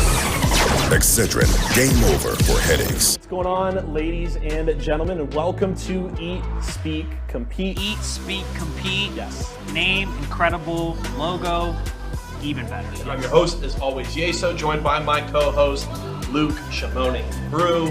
There's a lot to unpack there. I don't even know where to start. If one of the North American teams doesn't win, their 2021 season is done. I got my fingers crossed. I think you got this. Let's turn more towards the competitive side. They finished strong. They were like 35-2. They finished strong. Really if the only intent is, hey, let's make this game as esports as possible, then sure, but that's never going to be what Nintendo does. And I'm very curious to see what kind of their first take on what a Valorant World Championship should look like. Dang. That's super fun sounding. Yeah, I think it's going to be awesome. That sounds super fun. I think that, like,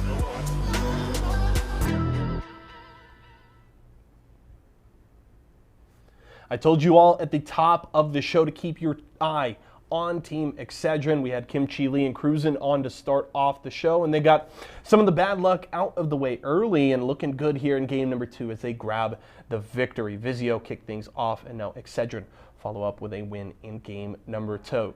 Tony, you wanted to know who my player of the game was? Well, I could show you right now. Let's see who it is. It's going to be Kim Chi Lee, the IGL for Excedrin. He had some good pulls in Dealer Steel, and he's pulling some mean stats here in game number 2 with 9 kills and 4 assists, topping the 8 and 3 from Scissors in game number 1. And look at that damage, just short of 2,900 for the Excedrin IGL. Kim Chi Lee looking incredibly strong, and the team looking real nice there in game number 2. They held the high ground over that final squad and were able to finish things off and grab the victory. Now they'll be looking to chase down Team Vizio at the top of that Mobile 1 leaderboard. We'll have to see if they can do that going into the final game of the first half, but still 4 more remaining in tonight's action, so looking forward to seeing more from all of these squads. Do want to remind you guys, if you're looking to pick up products from any of our partners, maybe a brand new Vizio TV, some Intel stuff, or Razer peripherals, head over to walmart.com/esports arena. You can pick up anything that you need over there. That's walmart.com/esports arena. We're going to go to a quick break. When we come back, why not? And Zephyr will get you ready for the last game of the first half. Don't go anywhere.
It's fruit refreshing, refreshingly sweet, but without sugar, 0 calorie treat. Now all our top bars, flavored splash.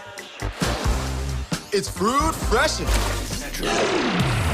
Now, even the biggest headaches are toast. Excedrin keeps your head in the game. For no more throbbing noggins. Excedrin, game over for headaches. We are back, ladies and gentlemen. We just saw 2 amazing games. I mean, there was one really well played there by Vizio, and then we saw that second game, which was absolutely incredible by Team Excedrin.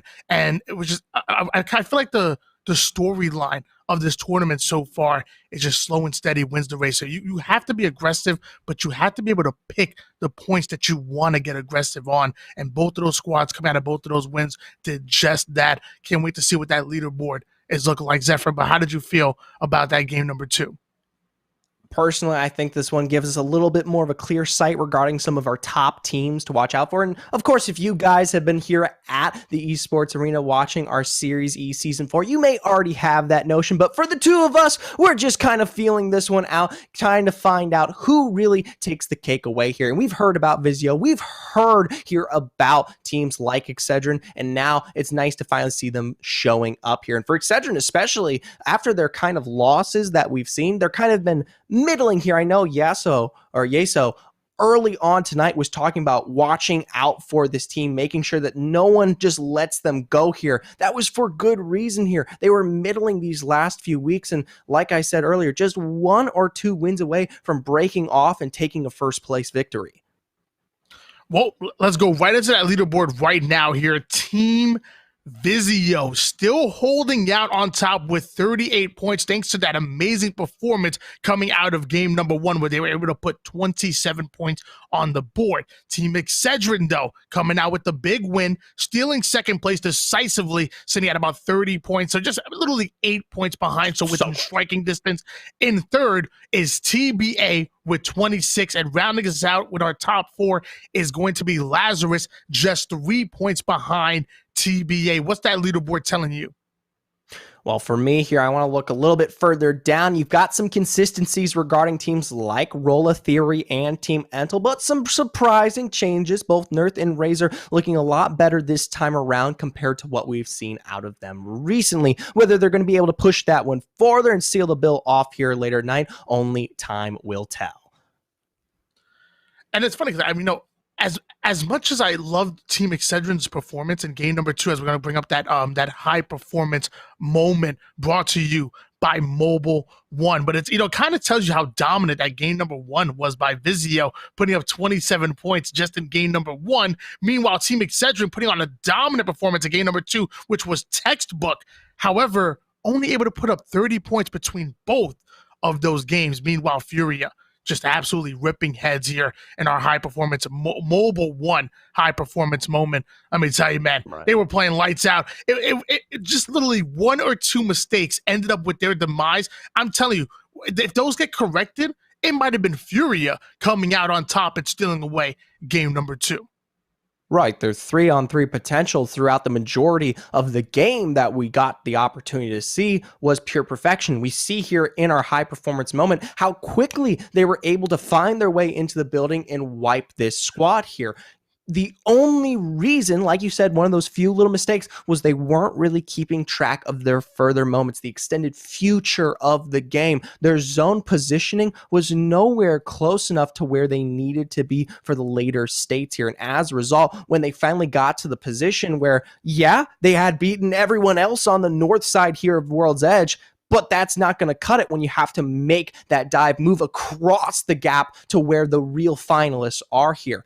If they're able to kind of keep that on the mind as they make their way forward into these next games, I can see them taking several victories away.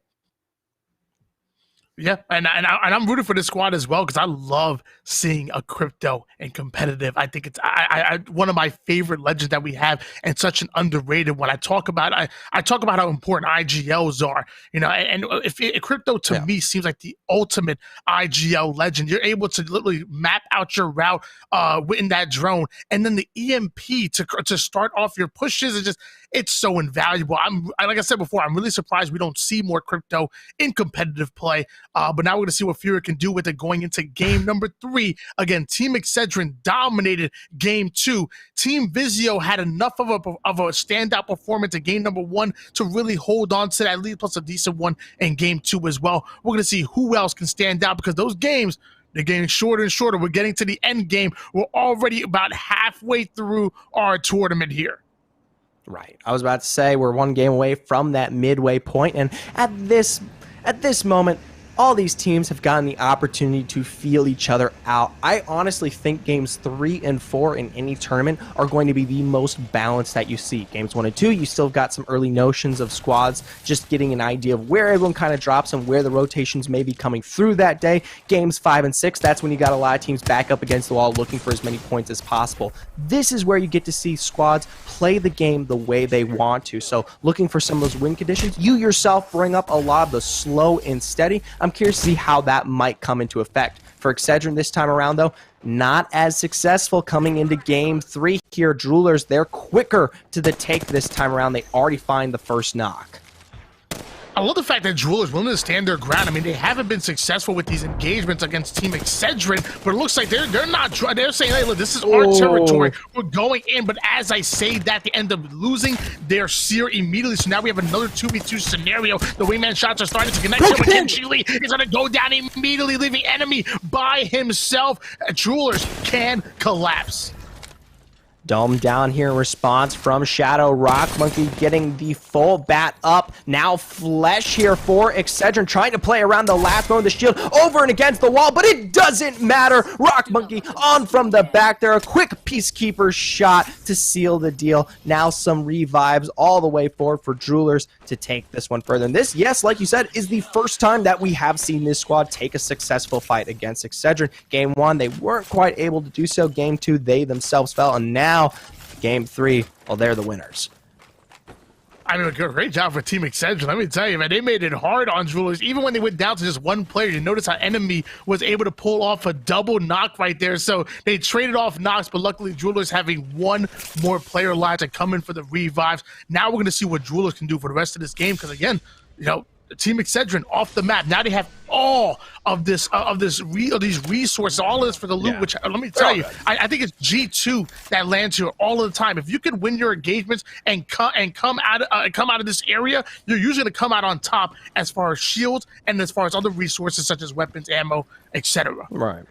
I will say, there is still some extended teams that might be making their way down here at some time soon, so I won't hand this off to Droolers that quickly as of yet here. They're still kind of within the top 10 for scoring, right? So they have been picking up some kills across the board, even though they fell very, very early on there in game 2. So this one, well, I guess it's a book that is left unwritten. For now, though, I'd like to pull back sometime soon here, get a little bit of an idea where these zones are coming out to play. I'd assume it's south, given how far we're seeing Splash look for this rotation. They themselves might be taking a fight here shortly. Light, quick to pick this one up there, and it is Drooler's edge. Wow, Splash coming out of nowhere. You know, I said they had all of this resources, but I guess I didn't count for Splash landing very close and rotating in. The first player is going to go down, and it looks like Splash wanting to up the tempo here, but we need to find out where the rest of the teammates are. Yeah, we'll see if they're going to be able to sniff that one out sometime soon here. We'll get a little bit of an idea, though, regarding some of these other teams. We're back towards our Jazz Boys, Beat Boop Bops, and they themselves are not pressured here out of the cave system. This time around, they're looking for their own source of aggression, albeit they're not really finding it yet, but I'll wait. I'll give them time. We'll let them get up to tempo. Triple B's looking for that easy damage here. Meanwhile, Splash might have found the other two players. They're now holding down this building, and it looks like Splash is surrounding the area. The scan is going to come in. They now know exactly where the rest of the Jewelers are. The nades are starting to fly. No damage just yet, but it might create the opening that they need to start to get aggressive here. They're starting to up the tempo. The Peacekeeper shot just barely missing that one. Blight could be forced to back down and catch a different angle. Either way, they find their way forward, and they know they have the numbers advantage here. One quick move, and it's Blight from the backside making short work of that flatline. I like the response from Rock Monkey, though, to find the drop. Now even this one out 2v2, and I don't think the damage is enough to give them full clarity regarding this. The rotation needs to come through now if they want to find success. That's going to be Flesh found there as Jewelers are looking low. Phoenix trying to defend, but both sides here are going to have to pull back and shield up, so a full reset. Well, Splash need to clutch this out here. I mean, the flank coming out of Blight was beautiful, but the timing just seemed a bit off because his teammates were nowhere near him there. Luckily, they're able to back down the enemy team, and the bombardment is coming in, so the banner has been stolen, but the damage has to come out. They have to get these knocks run a 2v2 scenario. And looks like our Gibby player is literally right outside of the door, right in the bubble. Wingman still out. It's Gibby on Gibby crime. It's great Thermite. Able to find all of the burn there, and you're going to force the rotation out to give you all the damage that you need. In they go. Dome down. Doesn't even need it to make the action work there. Ash from behind, and they quickly laser this one out with the R301 to find success for the Splash roster. But I'll tell you what, it was looking dicey there for them. It really was. I love that. I love how Blight got really aggressive, and he put down the shots over toward the roof side. He did take down heavy damage, but notice how he dropped into the building, got right behind enemy lines, and it was a beautiful flank. But it just seemed like the timing was off because those two teammates were still on the other roof and nowhere near within elbow's length to kind of create that clash. It was a 3v2. I want to see them all get aggressive. Maybe one player sit back and put down that damage to try to open up the lanes, but eventually they all needed to collapse here, just like Unlucky is doing right here, right now. Valkyrie going all the way down to one shot, and pretty lucky on that one to come out with a big win. 16 squads remaining. I'll tell you what, looking a lot better compared to last time when we saw Furia take them out in our Mobile 1 high performance moment of the day here coming out of Game 2. For now, though, we look back towards Intel. They're coming right out of Big Mod here. They themselves, looks like they find the drop there that they wanted onto Razor, but not considering the follow-through just yet. They want to protect all their angles here. Yeah, we saw that hill kind of rotating over towards Big Mom, which I don't see much here as our Bloodhound is going to be taking some heavy damage coming out of Intel. It looks like our Valkyrie player is as well, so that's going to force Intel to back down. And we're going to see if that opposing team is going to let to get aggressive here. Let me tell you, if Voxane was still meta, this would have been a jump pad down immediately. Luckily for Intel, they're able to play the battery, slow things down, and gain their footing. Right, so they pull back a little bit towards our Big Mod here. They're going to put themselves back here into the ship, see what they do regarding that play. I'm curious why Intel was trying to hold such a large area. Notably, they were trying to hold both the northern choke there out of what is Geyser, as well as the western coming out of Lava Siphon. That's quite a spot to try to contest there, and as a result, we of course inevitably see them pushed back here. They might have been looking for some extra kills there, as we do see Wizzy finding successful takes there on to be Bursty, which is potentially the target that they were actually looking for here from Razor. So for now, they're going to have to give that one up, but they give themselves time and control to plan their next move of action, and they've got the Valcult, so I mean, who knows where they'll end up. Yeah, they have the Valkyrie ult ready. They obviously have a Bloodhound on their team, so they're going to get a little bit more aggressive than a team that's rocking a Caustic up, but it looks like they want to get themselves some gold weapons or something. Get fully looted up here as we still have 16 squads remaining, 47 players on the map. And I wonder if Intel's going to have to rotate here soon, because the Storm's right against the wall here, and I don't want to see them get gate kept as that Storm starts to go into round number 3 and ultimately 4. Right. And it could very well be that the zone is in play here. Once again, I'd love to see us take a step back and get some information regarding that. And yeah, right there, you get the complete idea. Intel, they're within zone all they're completely within zone. There we go. Get that right out of my mouth. And they have no problem sticking around this big mod area. And I'll be honest, it's been a long time since I've seen a zone finish out towards this spot. You do have that ability to play up towards the choke here. You're going to get a little sight line of it there as we do see Cody slide down. But other than that, the mod area is the main focal point here for a lot of these squads. The big problem, though, is it's so far east, most rosters aren't within the area. You're going to have a lot of people coming into this one to fight it out. Intel, they're already there. Well, teams are rotating in, and Intel are ready as the longbow shots are starting to rip from across the map. Another 47 be hit on Gibby, one of the biggest targets in the game. Kind of hard to miss him here. Love the longbows. Obviously has that all the gold attachments that you need coming out of that big mod upgrade. About 38 seconds before round number 2 is ending here, but it looks like Fluid Gaming are getting into an engagement as well. 3v3 at the moment, but not for long. If the R311 shots are hitting, that player's going to go down quick, and now Fluid Gaming are going to get aggressive. Oh, let's see if they can keep the momentum moving forward. They're into the Void. Fat Fruit Ninja's gonna go to see if they can follow up with a level of aggression that will wipe the rest of the squad there. They get a peak of damage, so they know they're within the area. Both domes down now, so no defensive tools will be in play here for the next moments of this fight here. But Flute Gaming unable to pull the trigger, and that's what really separates some of the best squads here when we watch them end the play.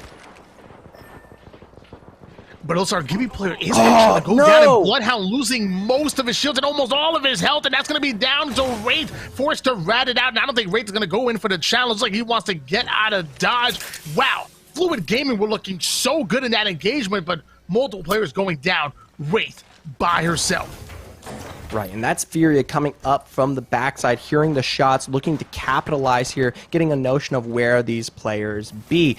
And you're going to get a little bit of a run from Fluid there into the zone, so they might be able to last for just a moment longer, but we'll see how Furia wants to gatekeep this one. For them, though, especially after we just discussed this, they need to find their way in the zone. They need to make their way into a position that will provide for them at the later states of this game, because that's what actually held them back when we look at Game 2. And yes, they've got great gunplay. They can take every 3v3 or even the third-party advantage to their liking, but it means nothing if you're not accounting for rounds 4 and 5. Well, luckily for Fury, like you said, they have the gunplay. They even have the ult coming in. Our cryptos ready to drop the drone and EMP somebody wants to get into a better position and figure things out. They can collapse, right? Obviously in Storm right now, and we even finding a 3x for that Rampage, which can be deadly. Here comes the drone for Furia, scouting things out.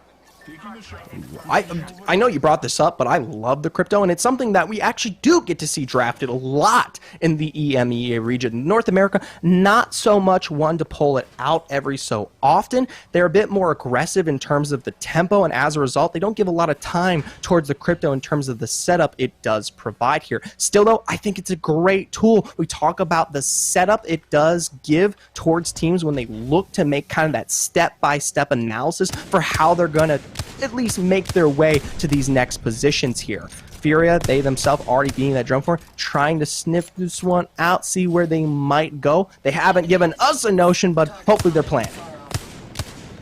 The pings are coming. They know that there's an enemy over towards the north side of the map, but I think you see some movement over towards the south. Forced to drop down. Here comes Lazarus coming out of the Valk ult and going into an engagement immediately over towards Big Mod. I think they got a rip right off the bat, and it looks like Valkyrie started to go in for the challenger. Our Gibby players are going to go down once again. There might only be one more player left. One more player here on the run, but not for long. Cut loose there. Intel easily able to pick up a successful defense there from that Valkyrie. And this is what I'm talking about with that Valkyrie early on today. Teams just get too lenient. You need to be making moves here into these final zones much earlier on. As a result, you try to come in, fight your way through, and if you're not confident in your 3v3 ability, guess what? You're not going to take position. WTG having position right now, watching this choke point, watching this cutoff. And it looks like there's a team actually right under them. So the wingman shots are going to ring out, but not actually connect on anybody just yet. 15 squads remaining. WTG having good position right now if that team wanted to rotate out. But the question is, if that storm forces them inward, what do WTG do from here, as they're now going to be forced to slide down the southwest side and right in front of that enemy team and multiple teams over towards that east side.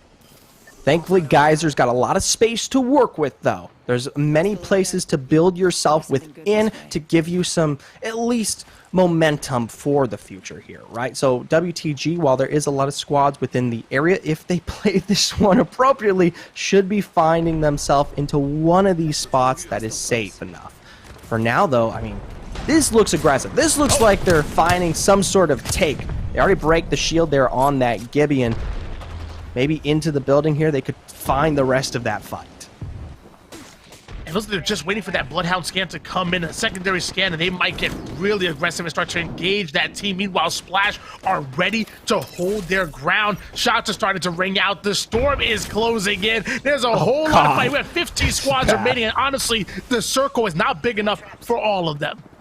No, absolutely not. This is where we're going to see a majority of these squads fall, especially towards this Geyser choke. I believe you got 4 or 5 who are all going to be trying to make their way south here. Nerf blasting this one out as they down here right into the hands of Splash. They've already found one, and now with the ordinances coming through there, they're going to try to pump as much damage as possible. Defense and bombardment going to slow them, though, for the time being. Masaibo, quick to follow up, finds the break he wants, and now with the wingman out, continues to pull this one forward. Woo! What a cheeky angle coming out of our Valkyrie player, just sneaking in as much damage as possible as we drop down to just 13 squads. It looks like Fury was going down here, and it looks like we still have a flatline in the hands of our Valkyrie player, who's moving up over towards Big Mod. Shots are ringing out. The bubble goes down here. They want to get aggressive. Cody here picking up a kill for himself. 2 knocks, I believe. They're looking for that one last remaining member as Intel continues to do such a great job of defending Big Mod here. They're playing directly towards the far eastern end, but this is all the high ground that you need to capitalize on any of these squads that come through here. Looks like they've got a 2-man roster that pulls out towards the west on the back end of Mod that they're looking to capitalize upon, but I like this. They move as a full squad, all 3 together. We look... My apologies, back towards Roll of Theory here. They themselves currently sitting in 5th place overall, and they've got a Maze now sitting with the Kraber looking to pull this one off. What's crazy to me is that within, I think, about 9 seconds, we dropped 5 squads. There was multiple different engagements, and just like that, we were down to just 10 squads remaining. The alternator in the hands of our Bloodhound player as he's shooting through all of the smoke, doesn't care. He also has the Digi threat as well, so the scans are coming in, and they're starting to engage. Another player going down here, and it looks like Intel making quick work of our opponents. What a great swap there from Mooney to make his way back over from the alternator to the wingman for that last and final shot that wiped and continues to put them in control here of Big Mod. Roll of Theory, though, they themselves finding their way down from the hillside, trying to make their way into this cart in a maze, unable to do so. A block from the enemy team. As a result, going to put everyone down here as Razor keeps this cart in their hands. And the rebound coming in immediately from our Crypto player, getting Gibby right back up. 8 squads remaining, 24 on the map. Excuse me, already down to 7 here as the Kraber is starting to rip off shots. And Saf in a little bit of a bad situation. They're going to be forced to back down, but it looks like they lose 2 out of 3 members. Valkyrie left by himself trying to battle the players and the storm as well. Can Valkyrie get out of this alive? We'll see for how long. Matt Pickett there. That's something we saw very, very early on here in one of our earlier games. Now down for the count. Intel going to have to defend now against the third party. Mooney already down. I like Cody, though, pulling far back, but unable to find the damage there off of that cheeky play, which could have been crucial in finding success here for the Intel squad. For now, Beach Mallard playing around a little bit of shielding that is from his teammates. We'll see how long he's able to last. Good flesh found on the Valk in response. Will maybe give him the time to find the entire battery that he needs to keep this fight moving forward. But remember, the enemies, they themselves are also healing and taking this time. Good response found there. He's just got to make his way over the energy canister to get these last few shots in and keep the Intel dream alive. This is why you play 1v1s in the firing range. Let me tell you, it's for these moments right here. Master shot starting to ring out. That Valkyrie player is actually putting it on the damage here, utilizing the shield right back in the bubble. And sadly, our Valkyrie player is going to ice up coming out of TBA. The revive is in. The best alive stay alive. That's just incredible timing there. In and out of the dome. Stompez playing that so well here. But speaking of timing, it's time to move. Zone is a closing, and Big Mod is not looking as safe as it was before here. So TBA, who's already as weak as they are, looking almost flesh, being forced to rotate. And the craziest thing, though, is most of these squads, this is what I talked about, having to come all the way from the west, they're in no better position themselves. 4 squads remaining at the moment, and everybody fully loaded. The nade is going to fly for the thermite, but doing a little bit of damage to himself. Forced to right back up as the storm is starting to close in just a little bit. Luckily, still has the Craver and gets away with his life, holding on to the little bit of high ground here. Again, everybody fully loaded at the moment, but let me tell you, the moment that first pick comes in, we'll start to see most of these squads get aggressive. The canisters go down. Craver's out.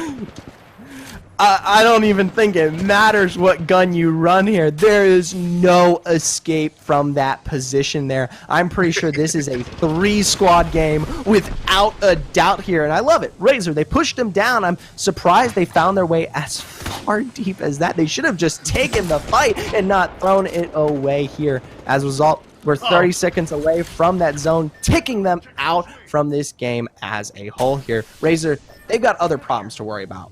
They are right up here against this zone, and they have no movement available in the face of TBA here.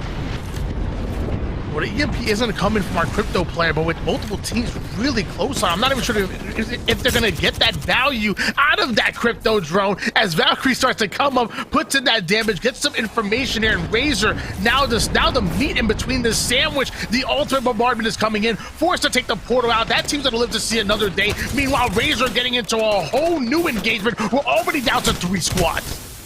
And so quickly, they tried to pull the trigger on this one, knowing that the third party has just ensued there. TBA coming off of their take successfully against ABW, and they are able to defend against it all. I gotta give them major props if they come out on top of this game there, because that is one of those moments that usually ends in your defeat, and they do. They do. There's only one remaining member here, and in and out of the portal, TBA are your Game 3 champions. I'm going to be honest with you. I'm not sure what happened there. I mean, Razor were looking so good, but they allowed that team enough time for them to come out, and TBA say, hey, look, we actually have the best position here. Razor had to rotate into them, and TBA took the gunfight, and they simply won it. Fantastic job by the best alive. I just want to make this clear here. ZBW and TBA had just taken a fight there in our major dome there north of Lava City, the one we see the game finalize out in. Razor, they have to make their move. If they don't make a play there, they're giving themselves time for TBA to fully scale, get the shields back up, and look a whole lot healthier. And the thing was, TBA wasn't the absolute perfection here coming out of the ZBW fight. The fact that they were actually able to take and defend against that third party is crazy. We're talking double red Evo out of Razor there with full control of the area that they're coming from. They should have won that game. Well, that's going to throw a huge wrench in the scoreboard. There's going to be a lot of movement going into the top 4 and also that bottom half as well. We got to go into a break while I whip out a couple of calculators to try to figure all of this out. Don't touch that dial. We'll be right back with more Series E action.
verses coming daily under pressure. Working on the plot and the scheme. The true side trademark is at the edge of your dreams. I'm talking. Yeah. One shot, now the future is yours.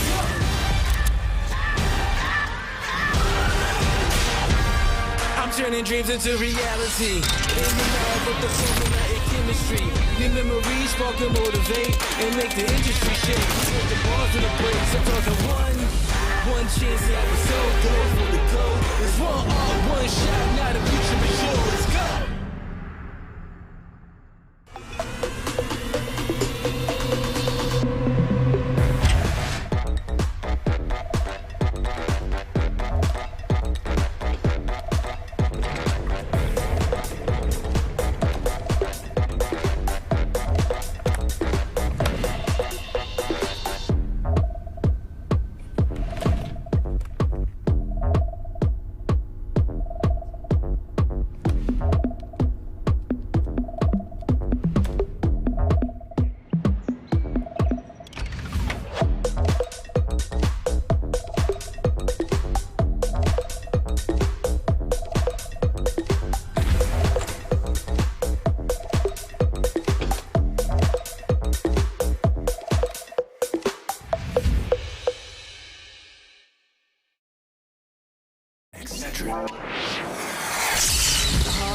I'm fading.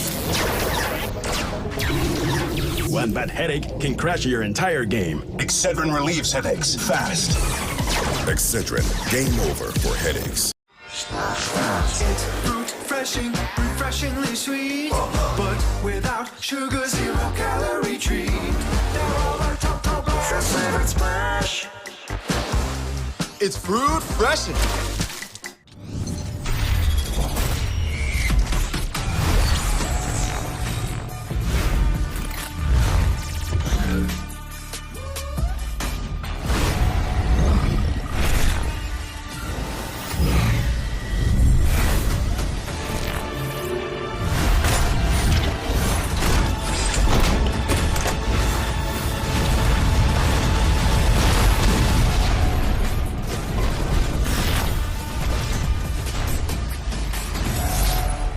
What's going on, ladies and gentlemen, and welcome to Eat, Speak, Compete. Eat, Speak, Compete. Yes. Name, incredible. Logo, even better. I'm your host, as always, Yeso, joined by my co-host, Luke Shimoni. Brew.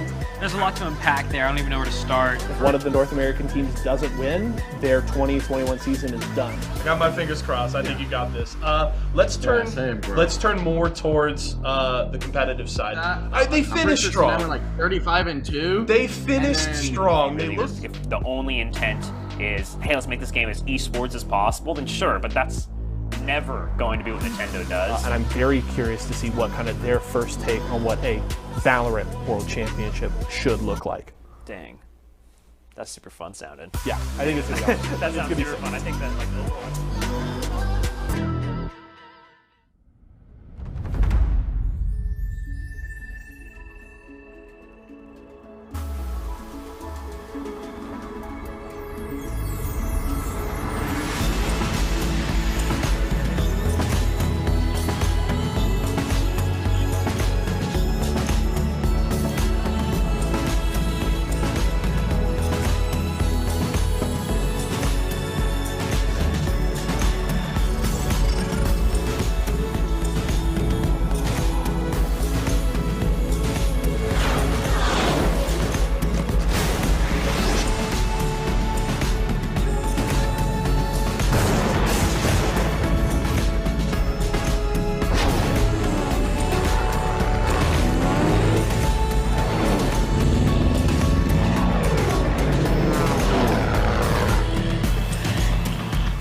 success is coming daily under pressure.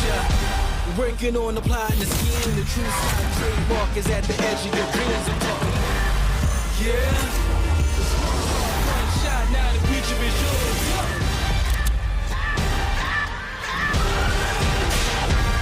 I'm turning dreams into reality. In the lab with the formula and chemistry. Your memories spark and motivate and make the industry shake. With the bars and the breaks, I'm talking one chance that was so good for the go. It's one shot, now the future is yours. Go!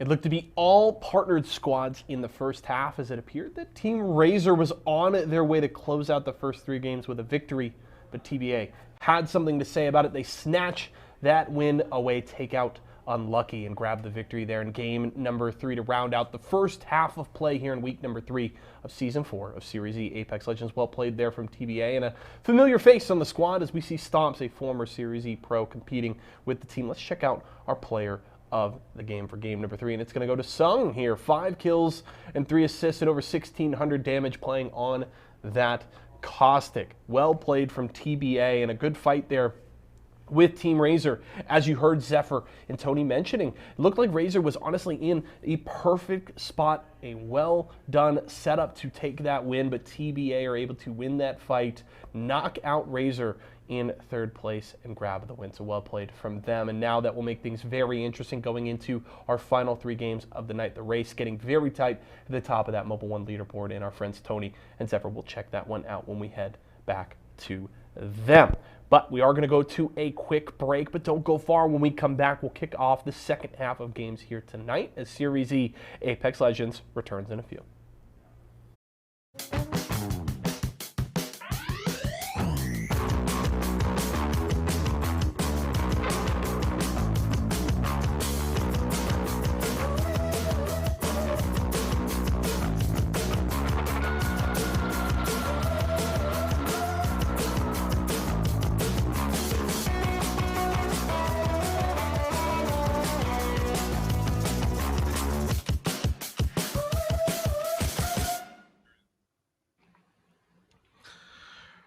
We are back. We are back. It was halftime. We spent a little bit of time crunching the numbers because there was a wrench thrown right into that leaderboard. And let me tell you, man, I'm excited to see what comes out off of that. What were some of your favorite moments of this tournament so far? We've seen about 3 games, and we've seen some incredible Apex action. What are some of the moments that stood out to you? I'll just real quick through them here, just so, because there's just so many. But, you know, furious 3v3 exchanges, Vizio's absolute dominant control they've been exuding, Excedrin in their fights against Droolers at the beginning of these games every time, and of course the defense there from Intel across the entirety of that game 3, along with TBA taking their position and then finding the win out of that one. Those are my favorite moments. There were some incredible ones at that, and I believe our leaderboard actually is ready. So why don't we actually take a peek at that and find out how some of those moments create? Oh my gosh. TBA were able to steal first place. I was not ready for this. TBA coming out with 48 points. That is right there, 22 points assumed off of game 3 alone. So that's 10 kills alongside their first place finish. And that, of course, as you're seeing, pushes them all the way to the top. Now, don't forget, I don't think it's that shocking, but they were in 3rd coming out of game 2 there. So yes, they're now in a great position, but can they hold on to it, Tony? Well, that's the question. Luckily, Vizio right behind him, just 6 points behind Excedrin with that big game 2 win. I mean, they're within striking distance, obviously having a little bit of a mountain to climb there, but they can obviously make something happen. Why don't we hop right into our Mobile One moment, our high performance moment here, and it's no other than Team Intel ripping out the shots with the alternator, and then the Bloodhound scan comes in, and ultimately that collapse was incredible coming out of Intel. Watch the switch here. He goes from that alt right in the wingman for the instant takeaway there onto Wizard Coin. The tracking off the back end of that shot was absolute perfection here. And I got to say, it was a robbery in Game 3. We can talk about TBA all day long and their successful win, 10 kills in first place, but Intel, they were doing absolutely phenomenal across that game. You know, we saw Valkalts into Big Mod. We saw teams like this one right here try to force their way through, and Intel defended against nearly everyone. It was one quick moment there and literally a 1v1 scenario that took them away from their victory there against TBA. And you know what? It's a terrible way to end off Game 3, but you have to realize that they're now sitting 5th overall here on our Mobile One leaderboard. So you know what that means? They're only a click away from potentially taking this one tonight. That they are, and like you said, I mean, Intel were defending Big Mod for dear life, and they were putting down that damage, and it was quite impressive to watch until eventually that 1v1 came in. We're going to find out what's going to happen here going into game number 4. Will that hill pull more towards Big Mod like it did before and then be playing defense, or will they have to get a little bit more aggressive, a little more creative to work their way into another position as opposed to where they decided to land right off of the rip? Either way, Intel were quite impressive going into game number 3, almost as impressive as TBA themselves, who are sitting in first place with 48 points. And you know what? I don't know who will be coming out of this one here. We're going to be making our way now into Game 3, reintroducing you to World's Edge one more time here. Well, technically 3 more times, but either way, we're back out there. This time around, it's still a balanced game, Tony. These teams, they're not quite pressed for points just yet, but they're getting there. We got to see a lot of different play regarding how teams stylized out of that Game 3, especially on some of the holds there. For now, though, we look towards TBA, our last game winners, and they themselves, they're dropping all the way out here. And there was our Gibby player just momentarily snatched up that vault key. So we're going to see if that comes into effect as that hill is going to quickly move over above Fragment West and Survey Camp and obviously Epicenter as well. So we're going to see Intel holding down. Also, Saf is in that area as well. Maybe they get into a little bit of engagement eventually as that hill starts to close in. All right, let me lay this one out for you right now, because this is what's going to happen here as we make our way through this game. First of all, Epicenter, this tower, the one that's literally parallel to the one you currently Excedrin on right now, that's going to be a major point to play around, but it's not going to be one great for kills. You won't be finding many KP, but the damage to hopefully boost your Evo will be huge. Survey Camp, just northwest of that one. Notably, there is no hill to play around this zone this time, so Survey Camp is safe from the north side here, right? They only have to worry about the train tunnel from the west and the south side of any team trying to play into them. That is going to get absolutely crazy. I'm telling you right now. Other than that, you've got high ground just south of Epicenter that will be defensible against any of the teams that shore up in Fragment. I'm telling you, the winner of this game will come from someone out of the north. I'm telling you, it won't be a Fragment game unless the zone finishes there. One of my favorite moments of every one of these games is right off the rip, watching Excedrin and Team Drulin, I believe it is, go at it as Excedrin actually gonna go down just a little bit as far as shield. I believe it's Cruisin, our Wraith player, rocking the Peacekeeper and the Wingman, just waiting for that moment here. But the shots are starting to ring out, and looks like our Wraith gonna be forced to portal out of there and play her life. Ooh, that's a bit of a shame there. For now, though, looks like they're going to come out a little bit successful, Cruising, trying to maybe work their way into this door sometime soon here, but right off against it here, just a threat. Just letting them know that they'll be there shortly.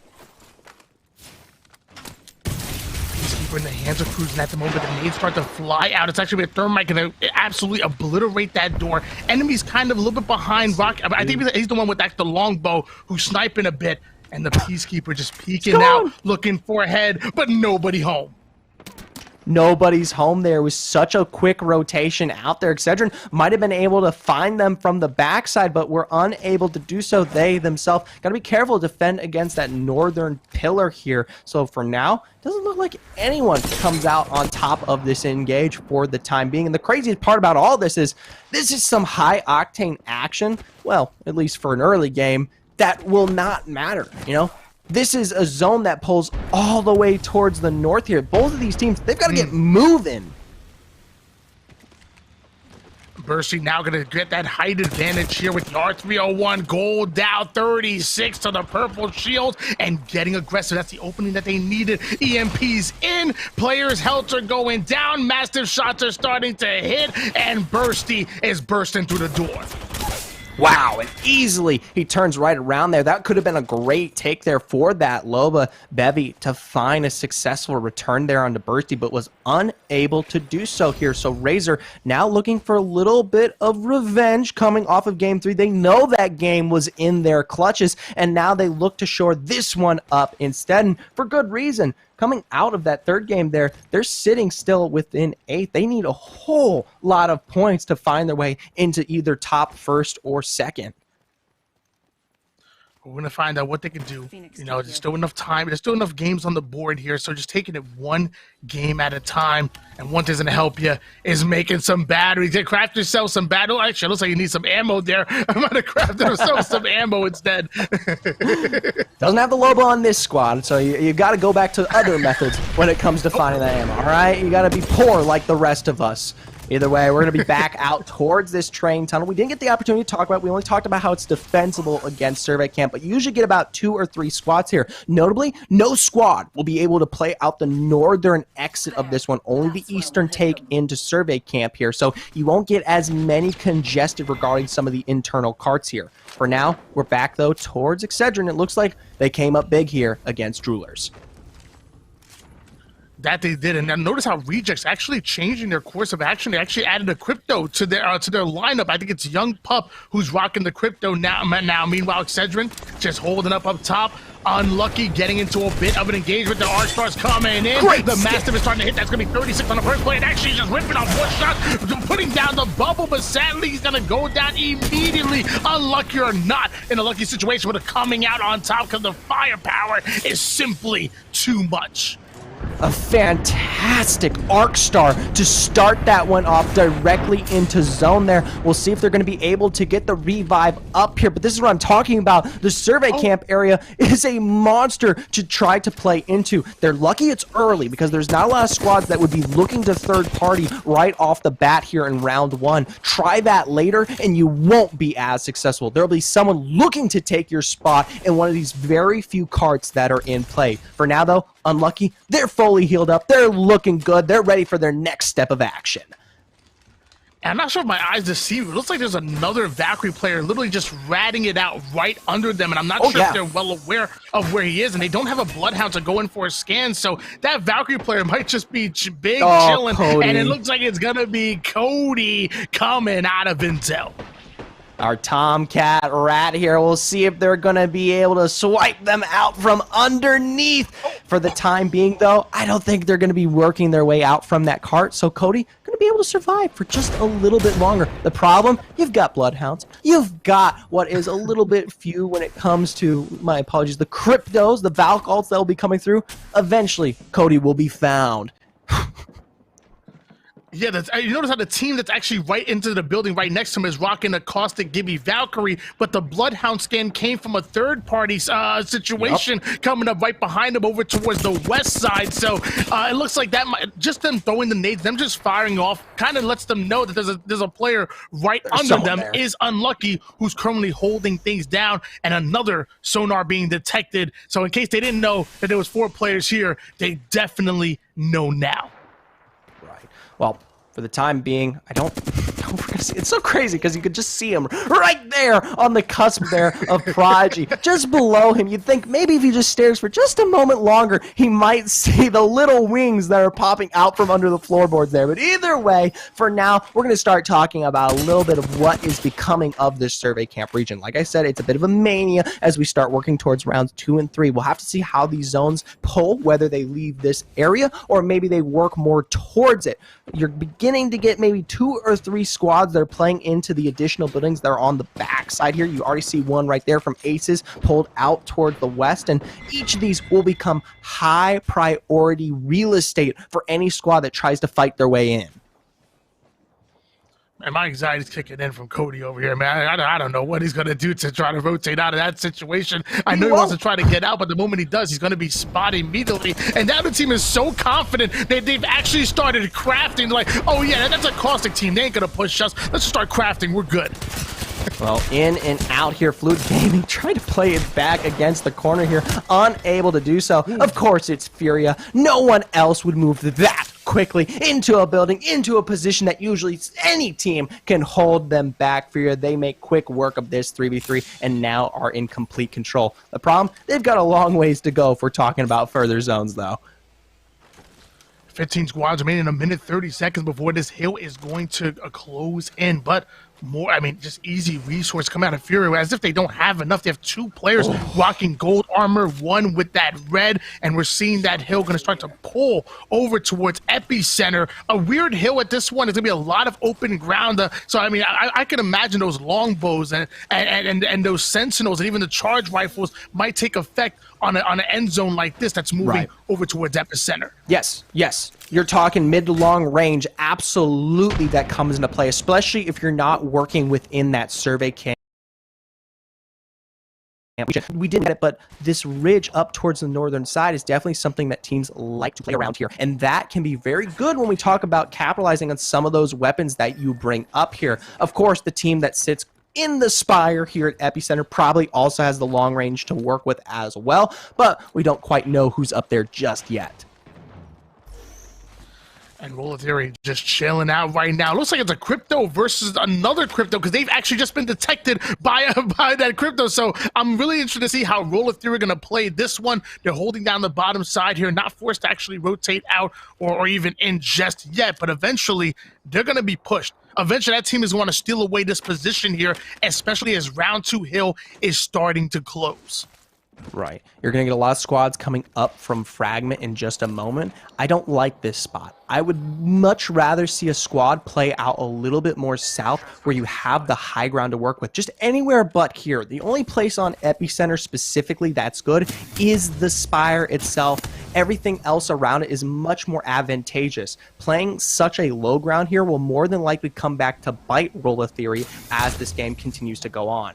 For now, though, we finally get an answer to our question from earlier. Lazarus, they're the ones who hold this high ground position here, and they've got a complete control of every angle here. Look at the absolute beam of that charge rifle, only 30 hit points away from dropping the member from afar there. But that's the problem about this tower. You never quite get the kills, but you get plenty of damage.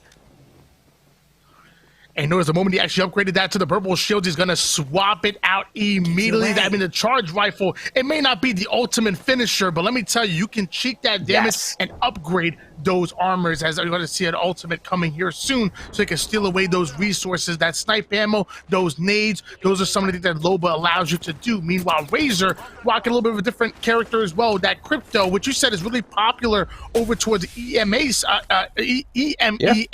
side of things. I want to see it used more in North America. Oh, absolutely here. And I like that we're getting to see, I believe, now 3 here on the map right off of this initial take. Razor themselves, they won't be probably pulling it out just quite yet. Once they are forced to make a rotation in, though, through this epicenter area, wait and watch for that EMP. For now, we look back towards Survey Camp, our mania, our madness here for a lot of teams who are probably holed up there. Ultimate, they're trying to find their way in, but unable to do so. But they give a little sneak peek. The teams that are inside just waiting. You know, it's funny, whenever I cast Series E, it always follows like the same format. The first 2 games, always quick. Teams want to get really aggressive, really want to test their opponents. And then 3 and 4, start to slow down a little bit. You start to see a little bit more of a methodical gameplay. Teams start to play a lot more patient. And then I noticed that the 6th game, the tempo gets up right away, at least in the first half, and then it slows down during the second half. It's always that same meta that I've noticed whenever I'm casting Series E, whether it's the Open, whether it's the Pros, it kind of follows that same flow.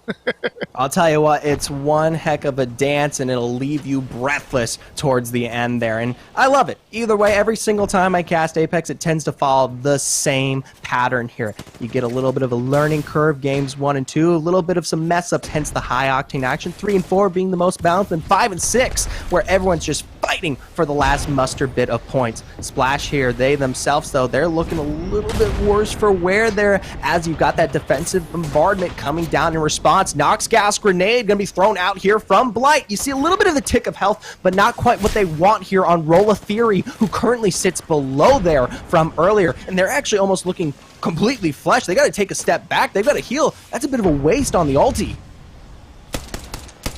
Yeah, I'm gonna be honest with you, I'm not sure how comfortable Blight is rocking Caustic. He actually did not start off the tournament with Caustic, to my knowledge. I might have actually even been a Bloodhound, but now he's switching things off to Caustic, dropping that Nos gas, but here comes the trap, so clearly he knows what he's doing, and the ultimate bombardment is coming in, so you said Splash is definitely not in a good situation, and that is true. As the bombardment is starting to fly in, they have to take cover. They cannot get cracked. If so, your opposing team is going to get aggressive. Luckily, the Thermite is getting maximum value out of Dracos. Yeah, absolutely. Great play there. You get a nice sense of control there. We see the R301 there from Dracos just shredding through what was maybe an attempted rotation from Rolla Theory. Either way, it looks like both these teams maybe going to handshake this one out. Of course, you're going to see a little bit of poke for the time being, but the zone does not force the rotation as of yet. So you're going to get a gentleman's agreement of sorts. They can't quite take action against one another, because if they do, trust me, third party galore. Splash somehow still staying alive in this situation and not having to force the action. So both of these teams really just being patient right now.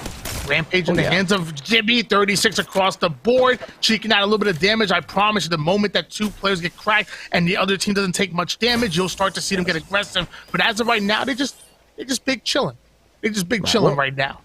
I'd love to see what this zone is looking to pull towards here in the next moment. We're already sitting at round 4. Our round 5 and 6 close will be absolutely crucial. I'm very concerned whether it pulls more towards the survey camp kind of open hillside or back towards our Spire. If it is the Spire and Epicenter, which is typically very rare, you might see some major success out of Razor on this one, who currently holds that position. For now, unlucky, they themselves, who found a very nice pick in their earlier carts, are still looking very, very good. They're holding the outside of survey camp against the one last remaining member. Gotta be careful. You've got teams like Furia looking to pull up behind very shortly here and make a good capitalization here of this northern region. Lucky's gotta be quick. The Bloodhound scan is going to come in, revealing Unlucky's position immediately, who's going to like to back down and try to take cover from another ultimate bombardment. Meanwhile, off the screen, looks like Fury's able to get a big knock here. So knocks are coming. So there's a multiple engagements going on across the map, and with 29 seconds of round number 4, having 13 squads still, that's going to drop fairly soon here. Unlucky, just trying to stay alive. Well, they at least get the cart. This is definitely something to play with in terms of a defensible place for the time being, but it won't last for long. Remember, that zone pulls directly towards the northern central area here, and there's no cover there. You've got to play directly up against the hill on that northern side around the little rocks that provide themselves. All these squads that currently sit in survey camp will be forced to rotate eventually. For now, though, Furia, it looks like they didn't pull out towards the north, towards Unlucky. They actually take a pit stop towards what is Nerf here and take 2 out in response. Now, only Turns being the last remaining member, he is quickly going to be snuffed out here. Yeah, he was hunted down, and we have another new kill leader. It's actually going to be our crypto player, but we got to go right back into more action. It's actually defeated coming out of rejects, and hopefully he doesn't end up defeated after this one here. 3 times on this flat line. Multiple players going to be rotating towards him. Yeah, he might come out as undefeated. However, the EMP's coming in. Big EMP to play with. You already see rotation coming out here from our no-name squad on the backside of this hill. EMP put down in response and quickly defeated, shredding through with this flatline. Defensive bombardment down though, and just as it looks good, it's worse for wear. Wizard Coin with a quick swap there with a shield, but it doesn't work out in their favor. Razor come out on top, and I'm surprised they had to make heavy rotation all the way out of Epicenter, but now with only one member remaining, they're not going to last for long.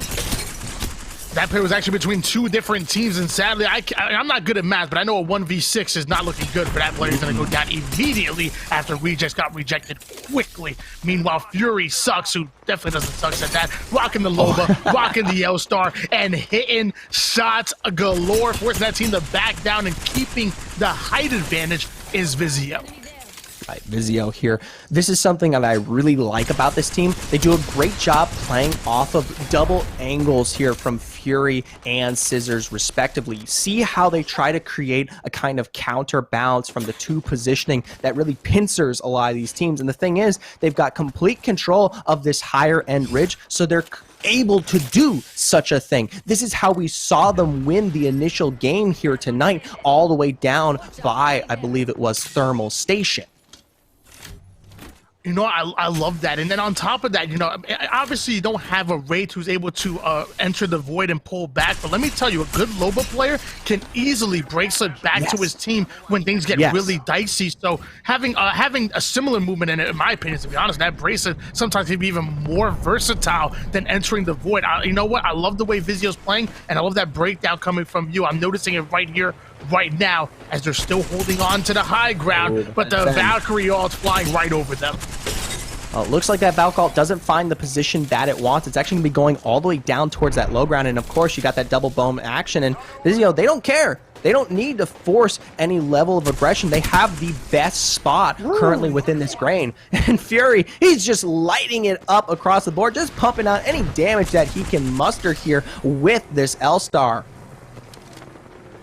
I mean, to me, I can't control the kick on the L-Star with the 3 times from that far, but Fury making it look easy, man. Absolutely shredding that player. Meanwhile, he knows that the bubble's already waiting. So what is he doing? Upping the tempo, getting a cheeky angle, absolutely ripping that Gibby player apart. The ultimate bombardment is going to be coming in. That might just be Vizio's here, and Vizio just holding on to this beautiful high ground and getting maximum value out of this damage. And eventually, once that collapse comes in, it's going to be easy kills. We're down to 3 squads. All 3 of them are fully loaded. They've got to take the fight against one another here. It's going to be a quick cleanup, but the damage is already dealt. Now Vizio smelling the blood against the ground here. Look to finish this one off and take their 2nd win of the day. Game number 1 was huge coming out of Vizio, and game 4 was just that. Beautiful position, patience, and simply winning your individual pivotal gunfights. Excellent play coming out of Vizio. They earned that win. That was their game to lose, and let me tell you, they ain't dropping one. Yeah, I'll tell you what, I told you so. Northern positioning playing into this zone is absolutely crucial. You get that ridge, and it's the high ground that comes back to capitalize when we look towards those later rounds 5s and 6. And Vizio, they took complete control. Don't think they were just the only ones there. They were successfully able to wipe out everyone incoming from survey camp and everyone out from the east, out from the bridge, out from the rotation off of the epicenter pillar. And because of that, they deserve the win. Yeah, a fantastic job by Vizio. Congratulations to them. Again, come out of game number 1, come out of just that game, and hopefully they can ride that momentum into the rest of the tournament, because there's still a couple of games left. So they can't take their foot off the pedal. They got to put that pedal to the metal. We're going to find out what they can do after this break. It's going to be a short one. We're going to come back with our leaderboard, high performance moment, all of that good stuff. Don't go anywhere.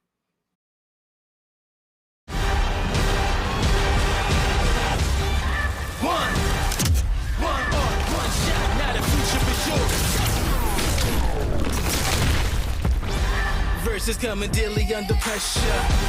Working on the plot and the scheme. The true slide trademark is at the edge of your dreams. Yeah.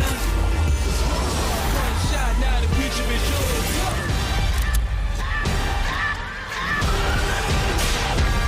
I'm I'm turning dreams into reality. In the lab with the formula and chemistry. Your memories spark and motivate and make the industry shake. Put the balls in the place. I'm talking one chance that was so good for the goal. It's one shot, not a future for sure. Let's go.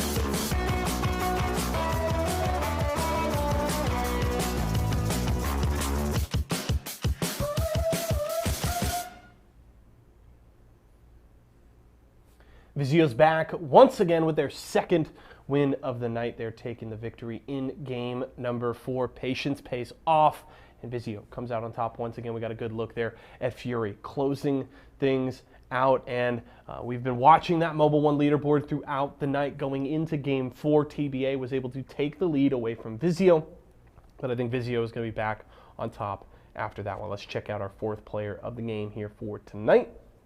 Pull this one up for you here, and it's going to go to our friend Fury. 4 kills, an assist, 1,300 damage there for the IGL of Team Vizio, and the squad looking incredibly strong. Vizio crushing it here, and we've talked about it already a couple of times tonight. They've won the first 2 open nights to kick off Season 4, and they're trying to make it 3 in a row here. Obviously, Excedrin and TBA close on their heels, but if Vizio continues to succeed the way that they have through these first 4 games, it's going to be very difficult to catch them, and they're going to continue to build on that big lead at the top of our partnered leaderboard. So well played there from Vizio. Game number 2 under their belt, and I should say win number 2 under their belt. We'll have to see if maybe one of those other squads, an Excedrin or a TBA, can grab a second win themselves. Just 2 more games remain in tonight's action before we close out and get ready for Pro Nights. We'll have to see how things shake out. But Vizio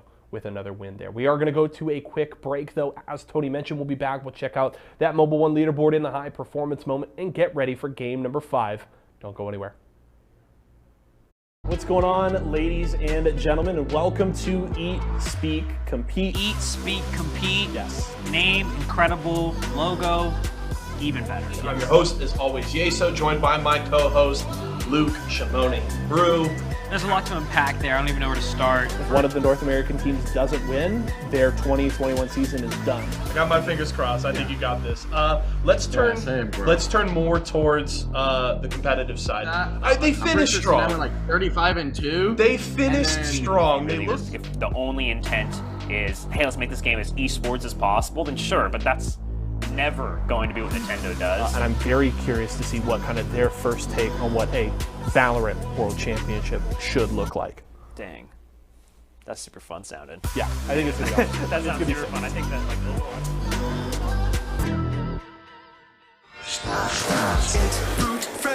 refreshingly sweet, but without sugar, 0 calorie treat. They're all our top favorite smash. It's fruit freshen. Excedrin. I'm fading. One bad headache can crash your entire game. Excedrin relieves headaches fast. Excedrin, game over for headaches. We are back with Season 4 of Apex Series E, and let me tell you, we're already down 4 games. We're now approaching that fourth quarter, that end game, if you will, and things are going to get real dicey. But before we get there, we're going to take a little peek at the leaderboard. And Zephyr, what do you think is going to be moving around? You think we're going to see some movement over towards the top 3 after that beautiful game number 4? I may not be a calculator, but I might be able to notion that we're seeing a bit of a change up here. First place probably in the hands of Vizio, but let's take a look there. Our Mobile One leaderboard, and no surprise, beheld by all. Now in first place, 61 points here to boot. Vizio taking this one back.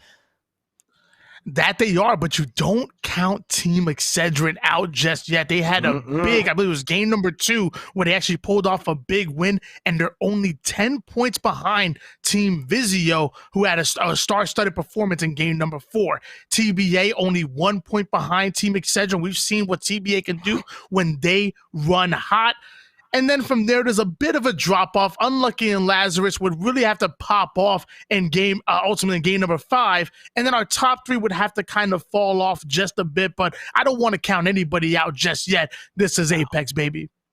Absolutely. This I would say from 1 all the way down to maybe even 10th at 24 points, still have a realm to work with. Granted, if you're sitting 8, 9, or 10 at 24 points, I better see some double wins out of you here, games 5 and 6, if you're looking for a first place finish. But either way, like you said, it's Apex. We never really get a great idea of where or how these teams may end up until it is set in stone, baby.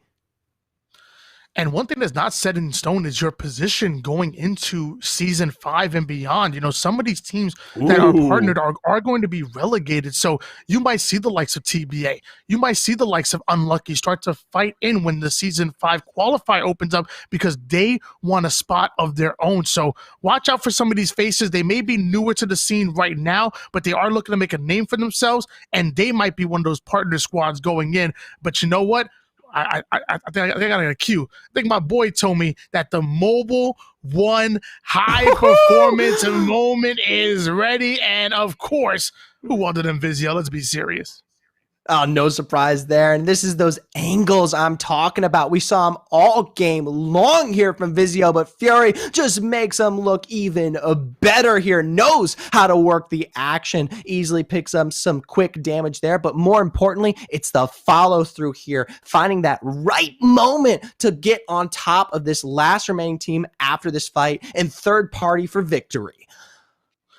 You know, I'm tired of Vizio. Low key, I'm sick of these guys. Fury does not suck. I'm not calling him Fury sucks no more. The man's too good. I'm starting to call him Fury's too good. And then his name is Phony. The man is anything but that. He's the real deal. I'm gonna want to see some rebrands all around coming from Vizio, because it's not working right now. I'm all for being humble, but at this point, it's just disrespectful, and I'm not gonna disrespect them.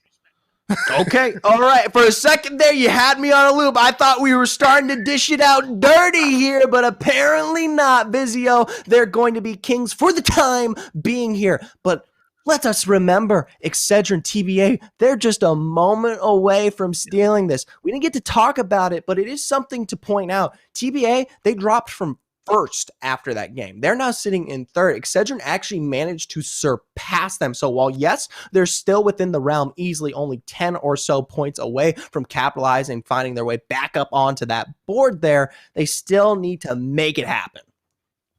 Yeah, I think Excedrin's 10 points away, and then literally TBA is 11 points, literally 1 point behind Team Excedrin. So, and literally anything could happen, and it's one of the reasons why I love Apex. The scoring system is absolutely amazing, and I talked about before, the end games of Apex is like no other. It's always exciting, always has me at the edge of my seat. I almost fell off on game number 4, almost would have broke my elbow or something. You would have to cast this by yourself. I don't know.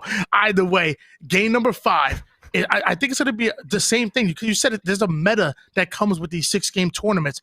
It's going to be a slower paced game. Both of these teams, but all of these teams are want to pick and choose their battles just right to make sure they're coming out on top. And meanwhile, again, we're fighting for more. We're fighting for this top 3 right here. So right now, Vizio, Intel, and Excedrin, they're safe.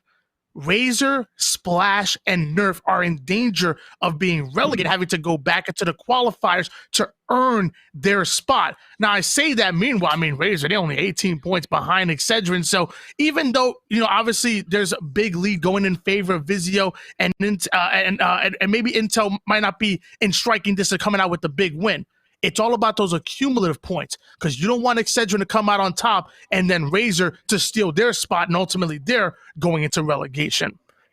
Well, what's nice about these teams is we have seen some steady improvement, especially out of Razor, Splash, and Nerf as the season has progressed here. You look back at the Open or either the pro matchups that we've seen in weeks 1 and 2, and yeah, there has been a steady accumulation up against the ranks here. That being said, though, Vizio, Intel, Excedrin, they're always up there just as well. Vizio and Intel, they're in the top 3. Excedrin, not too far behind, middling in top 10. What is nice, though, about today is we do get this for the first time. You have both Razer and Nerf competing in the top 10 as well here. So they're not going to be throwing this one out anytime soon. That is not you don't need a Vizio. I mean, I have one, but you don't need a Vizio monitor to see that lead is absolutely crazy coming out of Team Vizio. And I want to see Team Splash step it up, because I feel like when we've had them on screen, we've seen moments of greatness. They've really put some great kills together and showed us that they have that ceiling. They have that potential. It's all about now. I just think it's about executing. They know what they have to do in order to be successful. At this point, it's about executing, but I can see them making a run and stealing away a third or even second place coming into this and knocking Cedric and Intel back. But you got to show them a little bit more. You have to turn that one game or that one moment into a full 6, and that's easier said than done. Right. I mean, the number one word I attribute to Apex Legends, no matter what it is, whether it's Challenger Circuit, Esports Arena, or the Pro Leagues, it's consistency. And you spell that out absolutely perfectly here. It doesn't matter how you find the games, but as long as you're racking up a consistent amount of points here all throughout. I'm not talking about a 20 place 0-0 nothing and then a first place winner here like Maestro over in the EMEA region. I want, at least you're showing up double digits every game, because that's the true winners. That's the teams that will be finding themselves into safety here as we approach, at least for Esports Arena, Season 5. For now, though, we'll be making our way into our penultimate game, our game before the last, number 5. There we go. This is where the boys become men, so to speak. You gotta make a run here. You have to step up. It's go big or go home. This is game number 5, and there's so many implications on the line. And we're gonna start on board here with Vizio once again dropping over towards Landslide. Right. I'm very curious to see how this zone pans out here. We finally got the opportunity to see its influence into the north, and once again, it will be doing so. This time around, you get a little bit of a taste of Skyhook Trials and Countdown, and the edge of both Landslide and Lava Fissure here. We'll discuss that in just a moment as we get our first inkling of action, of course, between Excedrin and Jewelers. And Excedrins, this is not a fight you want to lose right now. You need these points. Thankfully, Cruisin, sitting with a purple shield to boot, definitely has all the makings to find success here. The Seer in response finally broken and finally down. Let me tell you, man, Cruisin, I could just tell he was moving with a little bit of bounce. He was feeling confident in that 1v2 scenario, that even though his back was against the wall, it only felt like it was only a moment of time before Cruisin stepped up and put both of those players down. He was looking so confident in that gunfight. He's our kill leader, starting off with all 3 kills, getting that wipe by himself, and Excedrin, they must be warmed up right now. Yeah, absolutely. Not going to be dropping any time soon to Jewelers this time around, or potentially 6 on forward here. But this doesn't change the fact that they got to move. We got to see Excedrin find their way all the way up towards our northern region, once again biting that bullet into Game 5 as well here. I'm going to take this time to give a little bit of discussion regarding the region itself. Trials, you get a little bit of the high ground potential. Skyhook, not so much, given that it pulls a little bit southern out of it there. Countdown, definitely going to be the major point to play through, given you get the entire area to work with. And Landslide, a very risky location to be, given its lack of cover. I'm not going to attribute a win to any specific location this time around here, but I would say those in Countdown or Northern past it look a lot better. Well, if that's the case, Team Excedrin coming out with that big win, having that positioning, are looking really good according to your analysis here. Devotion in the hands of enemy right now, and we're going to see what he can do with it. We have a purple armor coming out of Cruisin, 2 blues out of Kim Chili and enemy. So they're looking really good right now. If somebody wanted to engage them, I feel like they're going to be ready for the fight. Early scan coming in from enemy, knows that nobody's coming in just yet. Now we're going to hop over towards Fragments, some of the more hotter points of the map. Intel wanted to get into a little bit of an engagement. The pings are coming in, and they are getting aggressive. Right, and this is a test for Intel. We got the opportunity to see how this team performs when they're forced to hold center zone when our big mod game came through. And while they weren't able to win that one in Game 3, they definitely showed that they've got the talent to boot here, and that's the reason why they're currently secured within that top 3. Still, even yet, though, they need the points to work with. So for now, I like this. They're quick on the rotation, trying to find all the way forward into that last remaining zone as early as round 1 here to give them kind of the strength that they like to work with here. I expect them to potentially be what is going to be that high point off of Skyhook or on the northern upper end of Trials here. We're going to get a good taste of where they're going to be moving, though, with this Valgalt. Valgalt is in, so not only did they get that rotation that they want, but they're also getting the intel as they're coming down here. A couple of little shots poking out here, but nobody able to connect just yet. And that rotation going over to the west side of the map. And you said you wanted them to wanted teams to have the high ground, and Trials ultimately you have a bit of that high ground scenario. How are you like this rotation coming in out of intel? So far, so good. They're within the area. That's the number one key thing here. We don't get an idea of where they're going to finalize their position. You see that they're kind of middling there between Countdown and Trials. But notably, the fact that, you know, they've already made the rotation is good enough in itself. I would like to see them go towards Trials and play that high end, but if they work their way into Countdown, the team has proven to me that they can hold high contested regions even if there's multiple angles they've got to defend. There's a splash of Blight coming out of Splash, still having that white armor, but luckily he has that Caustic, the ultimate defense, just holding down that room. Meanwhile, TBA getting into an engagement here. The Arc Star doing 44 damage and now getting a really aggressive with the Peacekeeper, but just going to miss, forced to back down here. TBA want to get aggressive. There's a couple bubbles out here. Can they come out on top? Looks like they're pulling pretty far away here. You got Davis already on his pull back, and quick to follow both Sampez and Sungwin. I don't think they'll be looking for any aggression here. Of course, they themselves got to be making their move in as round 1 is officially closing, and being this far east is just as bad here. But hey, that KP is definitely something that would put TBA ahead of the rest here when we talk about those final points standing for tonight's open, right? Excedrin, they already picked up 3 themselves, so you're competing against that right off the bat. That they are here. Lazarus going to hop on board with them. Looks like they have a little bit of engagement that they want to get into.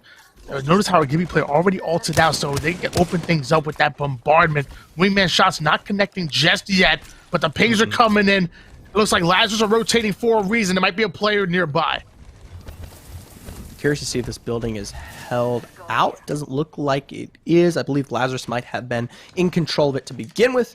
Either way, they're definitely in a nice spot for now. Once they get the information, though, that they're going to be finding their way that much further north, the problem is they're going to be running directly into that landslide area as they continue further east here. That's a problem. Landslide is not very defensible. You get maybe the one high point north of it in the tower, and the southern end where it's not really a tower, but it's the hanging drop on the construction crane from the back end of Train Yard from previous seasons here, right? Both of those are not that good in terms of the rest of the zone and how it plays into it. In case some of you at home are unfamiliar with Loba, you can actually, when you drop that ult, it might be a little bit of a weird position here, but notice that was right next to the vault. So you can let your teammates grab a couple of things out of the black market, and then if your final item, you can actually, as a Loba, grab something within the vault, which is absolutely insane. Now notice when you steal from the vault, those alarms start going off, so everybody knows there's a Loba nearby, and it gives off that information. So it does have a trade-off, but having that Loba ultimate is incredible in the early game to steal yourself some upgraded equipment. Not just that, you know, you get into the late game, you find yourself in maybe a poor position where you're going to get choked out in terms of resources. When we look at shield cells, batteries, etc., Loba can define a change for the team by giving them the black market access they need to find what is the ammo and heals that keep them healthy in a lot of these firefights there. So not just early, definitely extends into all kind of regions of the game. The problem is, of course, that you trade a lot of mobility away from your team, right? Loba can still move with her bracelet, but you don't get to capitalize on things like the portal, you know, like the Ash kind of teleport that other squads might be running. Razor's Dressev rocking that crypto, combining that with Wraith and Gibby. Looks like there's some information that's being given off here. It looks like they wanted to start just get that intel. Looks like their pings are coming in out of the drone. Let's see what Razor's up to. Meanwhile, Intel, not getting the intel, but Intel over here is starting to get pushed, and their backs are actually against the wall with the storm right behind them. How are they going to answer? This is interesting. The zone does have a chance to pull this far west. We got the opportunity to see it here recently, I believe, at the Versus Legends tournament in the EMEA. It comes all the way out here, and the reason why it can be good is you get a lot of teams forced to choke into these double tunnels. But I'm gonna bet you that it doesn't finalize that way here. So Intel, they should find rotation in through the backside of Trials here, find their way up, and use that high ground to their advantage. And when they need to make the appropriate moves, play off the Val call. Intel holding down the bottom of Trials at the moment here. Meanwhile, Excedrin getting into a bit of an engagement, but from across the map, so no danger. That's just really picking off a little bit of damage here. All three players currently having purple shields. It looks like Excedrin wanted to rotate quickly and get themselves a little bit more central towards that hill. 1 minute on the clock here until round number 2 is going to be closing in, and we get some more intel on where round 3 is going to be going. Right. I do want to bring this up because we did just see in the kill feed there, Razor, when you discussed kind of that information they were pulling off of the crypto there, their kind of aggressive moves towards Countdown region, they did just in fact find their first knock off of that rotation there, so something is coming up large for them there. Okay, all right, well, I'm going to be keeping my eyes on that kill feed, watching out what's going on here. That's your full cast, baby. And hold on. They see the Loba ult coming in. They have that information. They know there's a team actually going to be really close by, and looks like they might be able to sneak onto them and get that early damage before getting touched. The Loba ult is nice, but it gives off a lot of information from seemingly across the map, and Excedrin getting real sneaky. Right, we've seen Furia try to pull this one, or we've seen Furia pull this one off here regarding the central control of this region, and Excedrin going to look to do the same. Apparently, though, they think they're safe enough to go for this crafting, so kind of give away any, sneaky vibes that we are setting up here. Now, they're as loud as can be, the elephants in the room here off the back end of staging, but hey, if you've got the confidence to work with, you're doing just fine. And Lazarus, they were the ones who pulled down that Loba. Of course, they being the ones in control of staging just a moment ago, so no surprise that they pull away in that regard here. And look at how fast that storm is closing in here. That circle's getting smaller and smaller. We still have 18 squads remaining. That's going to be dropping down real soon here, as it looks like Razor getting into a bit of an engagement, trying to stay alive, which was the back end side of things, and Excedrin ripping off shots towards that Gibby. Here's Lazarus. We were just discussed how they were on the rotation, gave themselves away there. They're going to pick up the first notable kill there on to Davis. See if they can continue this one forward. Remember, the zone is closing in, but it's round 2. It doesn't hurt that much. You can take some aggressive fights if you want to work with it. I love the rotation from Kimchi here, not just for the extra movement, but to give his team the knowledge of where you're finding Lazarus' next move out to be, to follow up on the bracelet rotation from the Slova over the wall for the drop. I mean, that's just perfect. I'm telling you, man, the Kimchi Lee's playing chess. Everybody else is playing checkers. That was an incredible run coming out of him, but meanwhile, the shots are ringing out. They actually bring him down almost to no shields and almost to one shot here, and the same for cruising. So Excedrin are cruising for a bruising, if you will. They are not looking good. No, this is the problem, though. You come in so late here, Excedrin. They get the information that they need regarding the first team ahead of them, but there's plenty of others who are within this region looking to contest your rotation from edge here. So they've got to defend. They get a little bit of time to heal for themselves under that bridge, but squads like Fluid Game are just waiting to pull the trigger. Notably, Fat Fruit Ninja here giving himself a relay of the engine, but little bit of a split there. He's going to be forced to regroup with his team for now. Before we move away, though, I do just want to bring this one up here. We've got that zone, a little bit of the information. It's pulling towards the north side of Countdown, and furthermore, Trials and Skyhook here. So those who were in Countdown are going to have to contest for the little spots that are available. And teams that you see right now, like Fluid, are in nowhere of a good spot. They might look good against Excedrin, but as they find their way forward here through Landslide and into this Countdown region, they might just be looking at what will be a casket. Let's see how they let it go about. Actually, they let these even craft. So once again, letting everybody know where they're at. For anybody who's ratting it out over towards Countdown. Meanwhile, Nerf doing a little bit of looting of their own, but a little bit quieter and crafting some batteries here. Still, somehow 18 squads on the map. And we have, I believe that's Oi Senpai coming out of Unlucky, longbow in hands, and staring down 3 enemy teams. All right, you've got TBA there just across the ways and a few other squads holding out in this region. You're not going to see too much action. You get a very similar response and fragment usually. TBA, they themselves know they're not in the best spot for zone, so they're going to look to find some other building to play through here for the time being. Splash, they'll be doing so as well. Honestly, this is nothing too crazy just yet. It's when the buildings are all completely taken that you see the trades come through. For now, though, Fluid, surprisingly, I just discussed how they might be capitalized upon trying to work their way into Countdown being a reason that is usually highly contested. They actually take the successful 3v3 for themselves. That they do. Easy elimination coming out of Fluid Gaming here. R301 in the front pocket with the Peacekeeper in the back for Flintzar, a Bloodhound player. But meanwhile, the opposing Bloodhound player is actually going to be scanning him off, so be careful.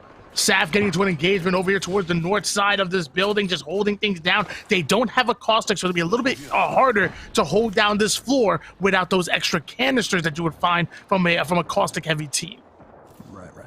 I will say this is the most impressive round I've seen from all of these teams.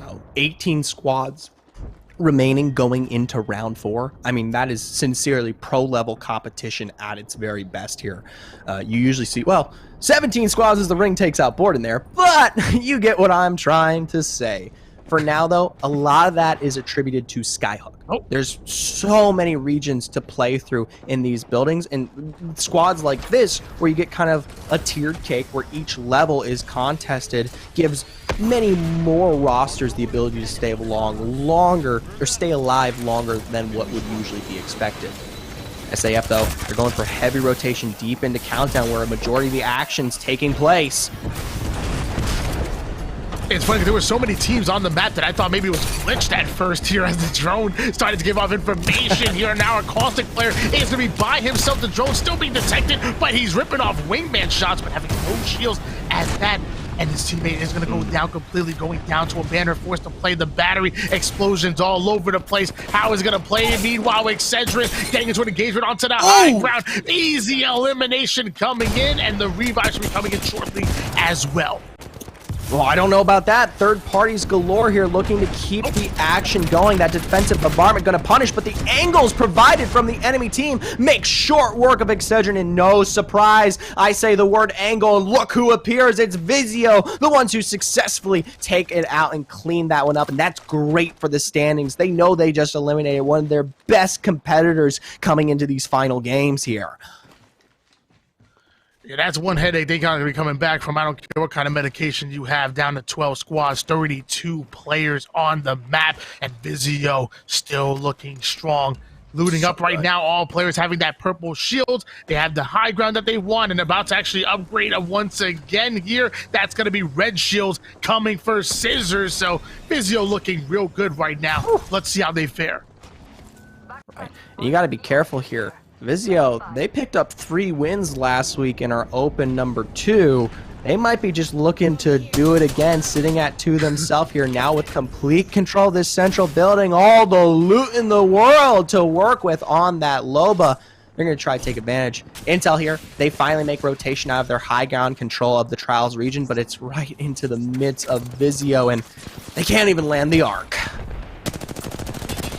Yeah, that Archstar, it was a good denial, Nate, I guess blocking any sight lines coming in from that doorway and opening things up for them to actually catch a different angle. Does Cody, our Valkyrie player, is going to throw another Archstar, forcing them to kind of relocate there, but he's going to have to play a Phoenix. Meanwhile, Bloodhound, Moni, having to stay alive, having the wingman in hands. This engagement is going to be ending real soon here. Who's going to come out on top? Well, the thing is, they've given plenty of time for Vizio to heal back up on this one. Finally, the rotation to come through here. They've got high ground advantage. Dome is quick to respond. Cody looking low. Beach Mallard, though, they fall almost instantaneously here. Vizio, they said, no sweat, no problem at all. You want to try to take a 3v3? Well, we've got you. Intel had that early damage. They had the damage that they needed in order to collapse, but they hesitated, and Vizio recognized that and easily put them down right there, keeping all 3 players alive. And now all 3 players rocking out the red shields with just 6 squads remaining here. Can Vizio pull off another win? And the thing is, they've got complete control here of this countdown area, and most squads that are trying to play out for the late, look at where they are. They're all west, right? They have to work their way into the current hold that is contested by Vizio. We're 10 seconds away from our next ring close, and I guarantee you're going to see at least 3 squads fall here in this next fight.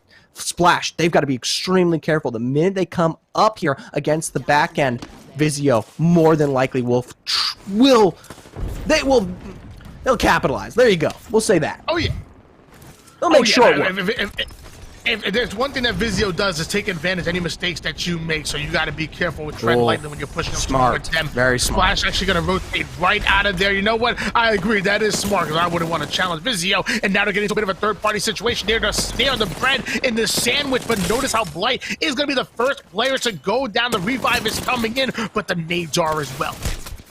Oh, they're coming through there and quick to follow Vizio. They snip a little bit of the action. Behold, and look, right on the railing. They're trying to make this one work for themselves. Splash, they were quick on the rotation, but they were unable to find the safety they needed in successfully picking up those kills here.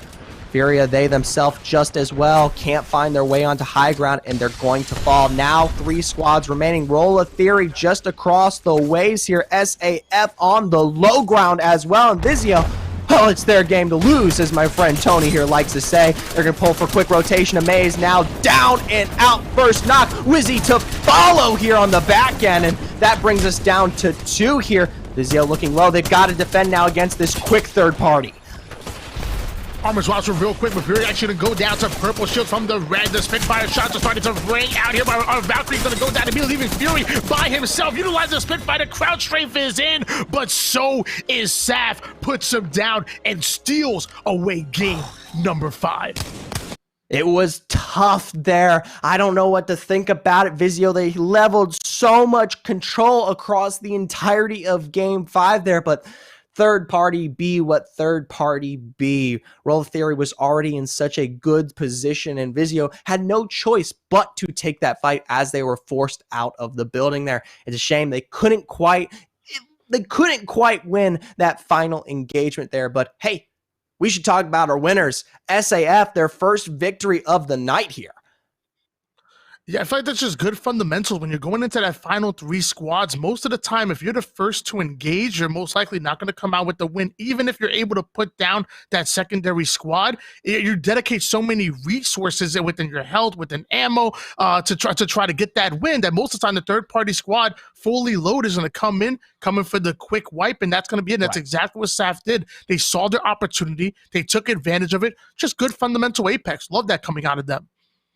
And you know what? It's a sign of improvement here out of this squad. They currently sit in what is 11th place here coming out of our Game 4 leaderboard. With these points to work with, they're going to shoot up at least to the mid-range within that top 10, and that's great. That's going to be something that carries them forward here in the future here for the esports arena, albeit they need an absolutely monstrous Game 6 if they actually want to take away any kind of prizing here. Well, we're going to see who really is within striking distance of that first place prize pool after a short break. We're going to come back with our leaderboard here and our final game of tonight. It's been one hell of a tournament here, one hell of a 5 games, and I promise you, Game 6 is not going to disappoint. Don't you go anywhere.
Five games down and just one more to go as Team Vizio comes this close to grabbing their third win of the day. But SAF, with a little bit of a bait and switch there, are able to take that final fight and grab the victory from the clutches of defeat. Well played from them, and that'll help them out on our Mobile One leaderboard that we'll check out in a few minutes. But let's check out, first of all, our player of the game here for game number 5. This one's going to go to our old friend, Matt Pickett, an OG of Team Rockstar back in the day. 3 kills and an assist here for our old friend Matt, and just short of 1,200 damage. Good to see you, Matt, out in the server. A classic, and hope you were doing well. Happy New Year, my friend. It's good to hear from you. But Matt Pickett and SAF grab a win there in game number 5, and now it makes that race just a little bit closer here at the end of the day. I imagine Vizio is still going to be holding on to that top spot in the Mobile One leaderboard, but the question is, have Excedrin and TBA been able to close that gap in any significant way over the last couple of games to make things interesting in this final one? I think Vizio is probably feeling pretty comfortable and hoping for their third open night victory, but anything could happen in this final game. Let me know what you guys are thinking in Twitch chat. Who are your predictions on who is going to take the win here in the final game of the day? Maybe who finishes out on top on the leaderboard overall. I would love to hear what you guys are thinking. But we're going to go to a quick break. When we come back, Zephyr and Tony will get you ready for our final game of the day as we get ready to close out open night here in Series E Apex Legends. What's going on, ladies and gentlemen, and welcome to Eat, Speak, Compete. Eat, Speak, Compete. Yes. Name, incredible. Logo, even better. And I'm your host, as always, Yeso, joined by my co-host, Luke Shimoni. Brew. There's a lot to unpack there. I don't even know where to start. If one of the North American teams doesn't win, their 2021 season is done. I got my fingers crossed. I think you got this. Let's turn more towards the competitive side. They finished strong. They were like 35-2. They finished strong. Really if the only intent is, hey, let's make this game as esports as possible, then sure, but that's never going to be what Nintendo does. And I'm very curious to see what kind of their first take on what a Valorant World Championship should look like. Dang. That's super fun sounding. Yeah, I think it's going to go. That sounds super fun. I think that's like 5 games down, 1 more to go. And neither one of those games were disappointing whatsoever. We've seen big performances from Vizio. We saw big performances from Team Excedrin, TBA, SAF, just incredible moments. It'd be hard for me to pick what my favorite one of the night is because there's literally so many of them. Zephyr, how has Series E, which I believe, to my knowledge, is this your debut coming in from Series E? This is how has your debut been? You got to tell me. I gotta tell you, it's a little different compared to the ALGS stuff that I usually cover here, but I'm impressed. I think seeing the level of control, especially out of that game 5, seeing what was that 18 squad round 4, I mean, that's some of the best of the best. But I mean, I know that's something simple to focus on, but you have to understand the higher you go, the more you see these squads survive and they're able to maintain such tighter positions here into some of these final zones. So it kind of matches up. Well, let's see how tight these positions are with the leaderboard, because I actually believe that we actually are ready. Let's jump right into it. And no surprise here, Team Vizio, 79 points within striking distance, actually getting those triple digits, which would be interesting. Right behind them, Team Excedrin are, I guess I used the word right pretty loosely here, because they're almost 20 points behind them in second place. Zephyr, what's this leaderboard telling you? I gotta say, I mean, coming out of game 5 there, Team Excedrin and TBA, they fell super early, which was a major problem into those last moments there. We're talking right around that 15th, kind of 16th range. And so really no points were accumulated into this one. This is going to be the take home for our game 6 here. These 3 squads, we're going to have to keep an absolutely keen eye, because don't forget, there's still $500 worth of prizing to kind of work its way out here for our first top 2. You're definitely right about that. $500 in prize on the line, but also the bragging rights as well. But the accumulative points coming out of our partner squads, and the message that some of these newcomers want to make, saying that we are here for your spot and we are trying to relegate that bottom 3. I want to take a look at that high performance moment coming from Powered by Mobile One, and let's see what it's going to be. And once again, no surprise, it's Vizio. Stop me if I sound like a broken record. Vizio's running the show. They may not have won the game, but with plays like this, they absolutely should have. Such a clean wipe here onto what is usually, my apologies, roll of theory there. You get a little taste of SAF coming up on the backside. And this is going to end before we do see the fall there of Vizio, but SAF, so quick on the back end. That they are. No wonder why they care package that Spitfire. Let me tell you, that thing does damage. Oh my gosh. Absolutely ripping those players apart. Hip fire, aiming down the sight. It did not matter. Vizio made quick work of that second place squad, but remember, they weren't able to hold out that first place. That's when the third party situation came in from SAF. They saw the opportunity and they simply took it and stole away game number 5. And now we're going into game 6 with a little bit of question marks. Can SAF really step it up and maybe catch up with some of these other rosters? I mean, 79 points out of Vizio, 79. There's a chance they might end up in the 100-point club. Right. And the thing is, this is going to be the toughest game for pretty much any team out there. We talk about kind of the tempo, the story that evolves when we look at Apex Legends tournaments, and Game 6 is notorious for being an absolute chaos sometimes, right? Every single team, they know that this is their last chance to shore up any kind of points that they have to work with. So look out for some of those risky plays here as teams try to square up against anybody and everyone to accumulate the last little bit that may shoot them forward here. Yeah, I mean, let's be honest with you. With 20 squads, if you're at that bottom 4 or 5, what's the incentive for you to not ape? Hey, throw on the Revenant, throw on the Ash, throw on the Octane, and just find a squad and ape them. Low key, that's exactly what I would be doing if I was in that bottom half trying to steal away those points. I noticed that at the beginning of game 6s always start off pretty crazy, but they do slow down. Once you hit that midway point of the game, it does slow down, because then you start to see the teams that are within striking distance are coming out with that first place victory. So even though it starts off pretty chaotic, it does slow down. Well, either way, we're going to reintroduce ourselves to World's Edge one final time here into Game 6. Remember, Excedrin, Vizio, TBA, these are the 3 squads that everyone should be watching. Whether or not they're exactly on our screen here, you got to be looking at that kill feed to see who might be dropping when and where. Our first zone, or well, our second zone, we already get the idea of where it will be. It's going to be right back up towards Survey Camp, Epicenter. We're getting a repeat of Game 4. I don't like this pull right here. That's a little scary. Lots of open field, and one thing that don't change, Excedrin and Drooling going at each other. That's one thing that simply does not change. All three members from Excedrin are currently up. The tempo is starting to be up here as Kim Chi Lee trying to look for that play, but a Gibby coming out of nowhere and taking down Kim Chi Lee, who then takes out the second player as well. So now Cruz is going to be left by himself. Can he pull off the win?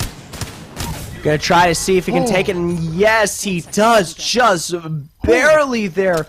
I gotta hand it here to Droolers. There was just a second there where we got the opportunity to see that Gibby hiding behind the crate, and just as quickly as he was not spotted out was almost the fall here of the Excedrin roster. Thankfully, they don't go out all the way here in 20th. They survive. We're going to see them last a little bit longer to hopefully compete against the likes here of Vizio.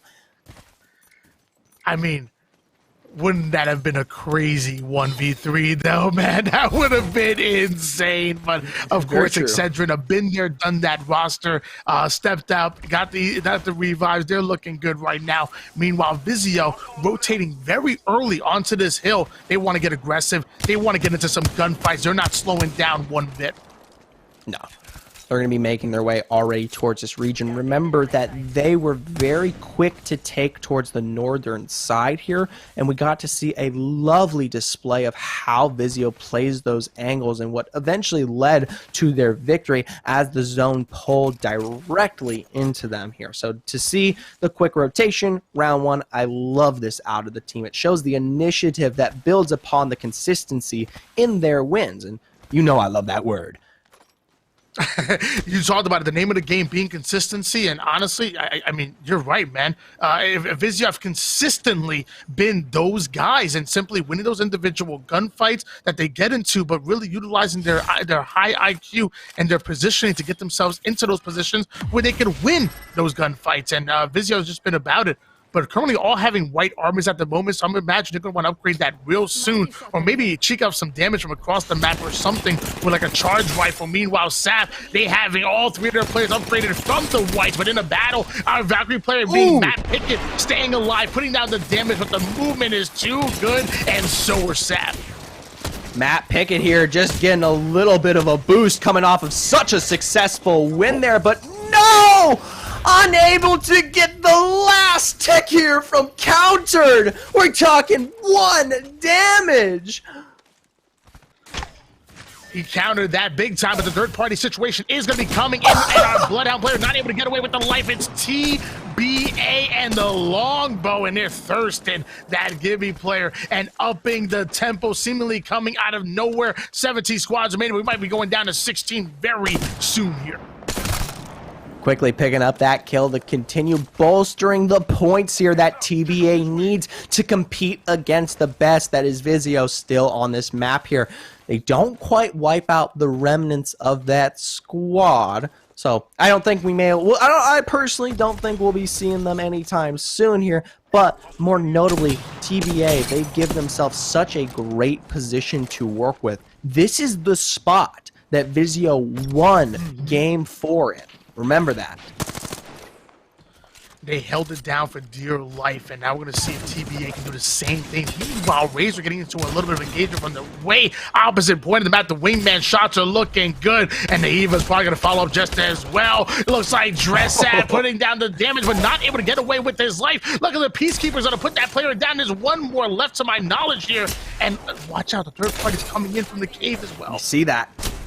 Yeah, like you said, third party coming in, they're going to be able to successfully take this initial fight there, but with the only 2 members left standing and no shields to work with, it's their game here to lose. And haven't talked about these guys in quite a while, but we'll sing their tune once again. Beep, boop, bops, looking to finish off the last remaining members here, and they're quick to run away, but for how long, Tony? His name is Fearing Live, but he might be dead real soon here because Triple B is on the prowl. Valkyrie already having that height advantage and just stalking them. There's only one way in and one way out, and that way out is going through the Mastiff and the wingman of Gordo. Oh, look at that defensive bombardment thrown quickly in response to throw Beat Boop Bop off of their tail. It's going to give a little bit of a respite for this team here in the face of all of that aggression. But man, Gordo looked great there in those moments. He just couldn't quite find the last remaining damage here on that Gibby. So for now, he's going to have to give this one up and make some rotations to find their way into the appropriate zone. Speaking of looking for rotations, you still got Unlucky held up here by Skyhook. Not going to leave just yet. They've got a team to fight first. Yeah, the sight lines are blocked through the smoke. Obviously, the nose is being clogged up because of the stinky gas, so all they can lean on is the sound whoring of their headsets at the moment as the drone does being detected, but he might have been able to destroy it real quick. Shots are starting to ring out just a bit, but Gibby has to be careful. They have the cost to hold things down, but if he takes too much damage, that team might get aggressive, and I believe there is an opening here, and the vault is ringing out. Oh, trying to find his way into play there, Calacio. My apologies, case loss. Either way, someone will correct me after the stream, whether I like it or not. They try to find their way up to aggressive upon it, but they won't be able to do so. Both teams at a standstill for now. We look back towards, though, our primary objective, that zone. We're still waiting to see how teams will flesh out there. One notable thing that I will touch on is the fact that Climatizer is now in play this time around compared to Game 4, albeit it is a little bit of a low ground move if any team finds their way in there. Looks like Unlucky, though. They're still defending, but the squad above them has moved on. Yeah, that they have. Now they're dropping canisters all over the place. High ground, low ground. Nobody's going to get in easily here as there's actually two enemies in front of them. So now they have a perfect position, a third party, but they are a little bit in the storm. Luckily, it's just round one, so they're not going to be taking too much here. They're sitting comfortable, holding on to this high ground and wringing out as much damage as possible. Honestly, this is, for all three of these squads here that are currently in this position, they've got to get moving.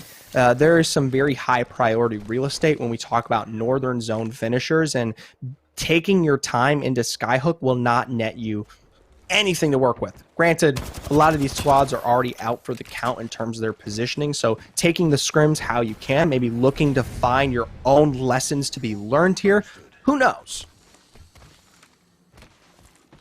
We have a Caustic, Gibby, and Bloodhound composition right now, so if they want to slow things down, they're more than welcome to do that with Caustic, but if they want to speed things up, the Bloodhound, giving off that information is a great utility for them to collapse, and you're starting to see that right now. They have all the information that they need to mount a bit of an aggression. The zip lines are in here, but also they're going to hold down the second story for now. Ooh, portal to quickly remove them here. Now, this is the major area I've been looking for. This is where the zone starts to actually play into some realistic potential for these squads into that train tunnel there. For now, though, we return to Beat Boop Bops, our third partier here very early on. They look to finish off the squad they maybe initially started on. Oh, no, this is someone completely different. That is a Boppin right now. Boppin heads, getting kills and putting down damage as well. Triple Bs are looking good. Another player's getting rained out. The flat line is merciless. It puts down the damage here. And it might be a red shield or at least maybe a Spitfire alternator in that package there. So watch that come into play. I did notice the red as Gibby taking a little bit of damage, forced to back down, but still having his ultimate.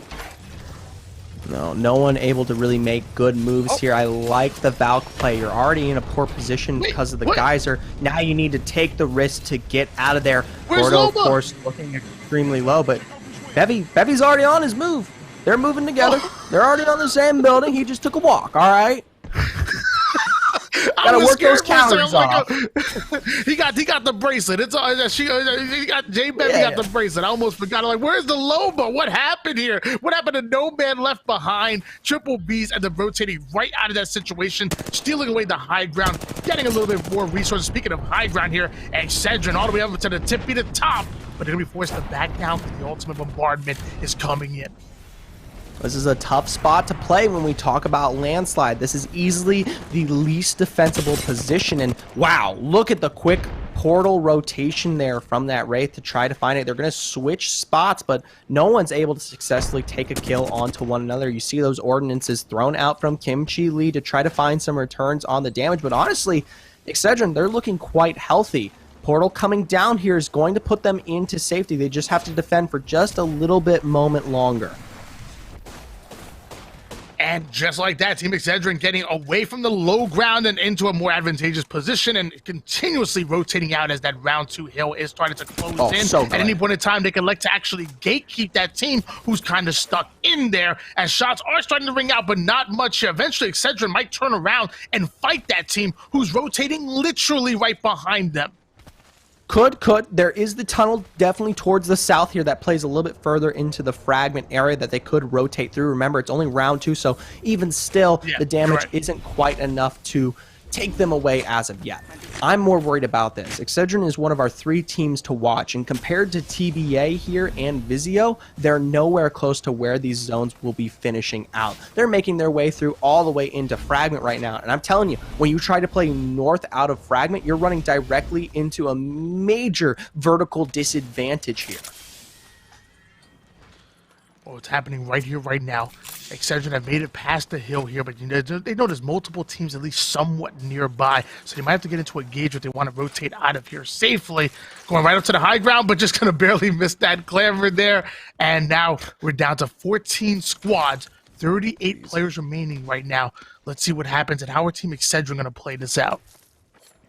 We'll have to take a look. I'm very interested to see how the zone is polling. Our first iteration lets us know that it's going to be kind of that survey camp, epicenter, climatizer area, but there's more information now on the board to work with. And most notably, the team that came up all the way behind Excedrin was Furia. And like I said, zone doesn't tick that hard, so they're taking their sweet time in there.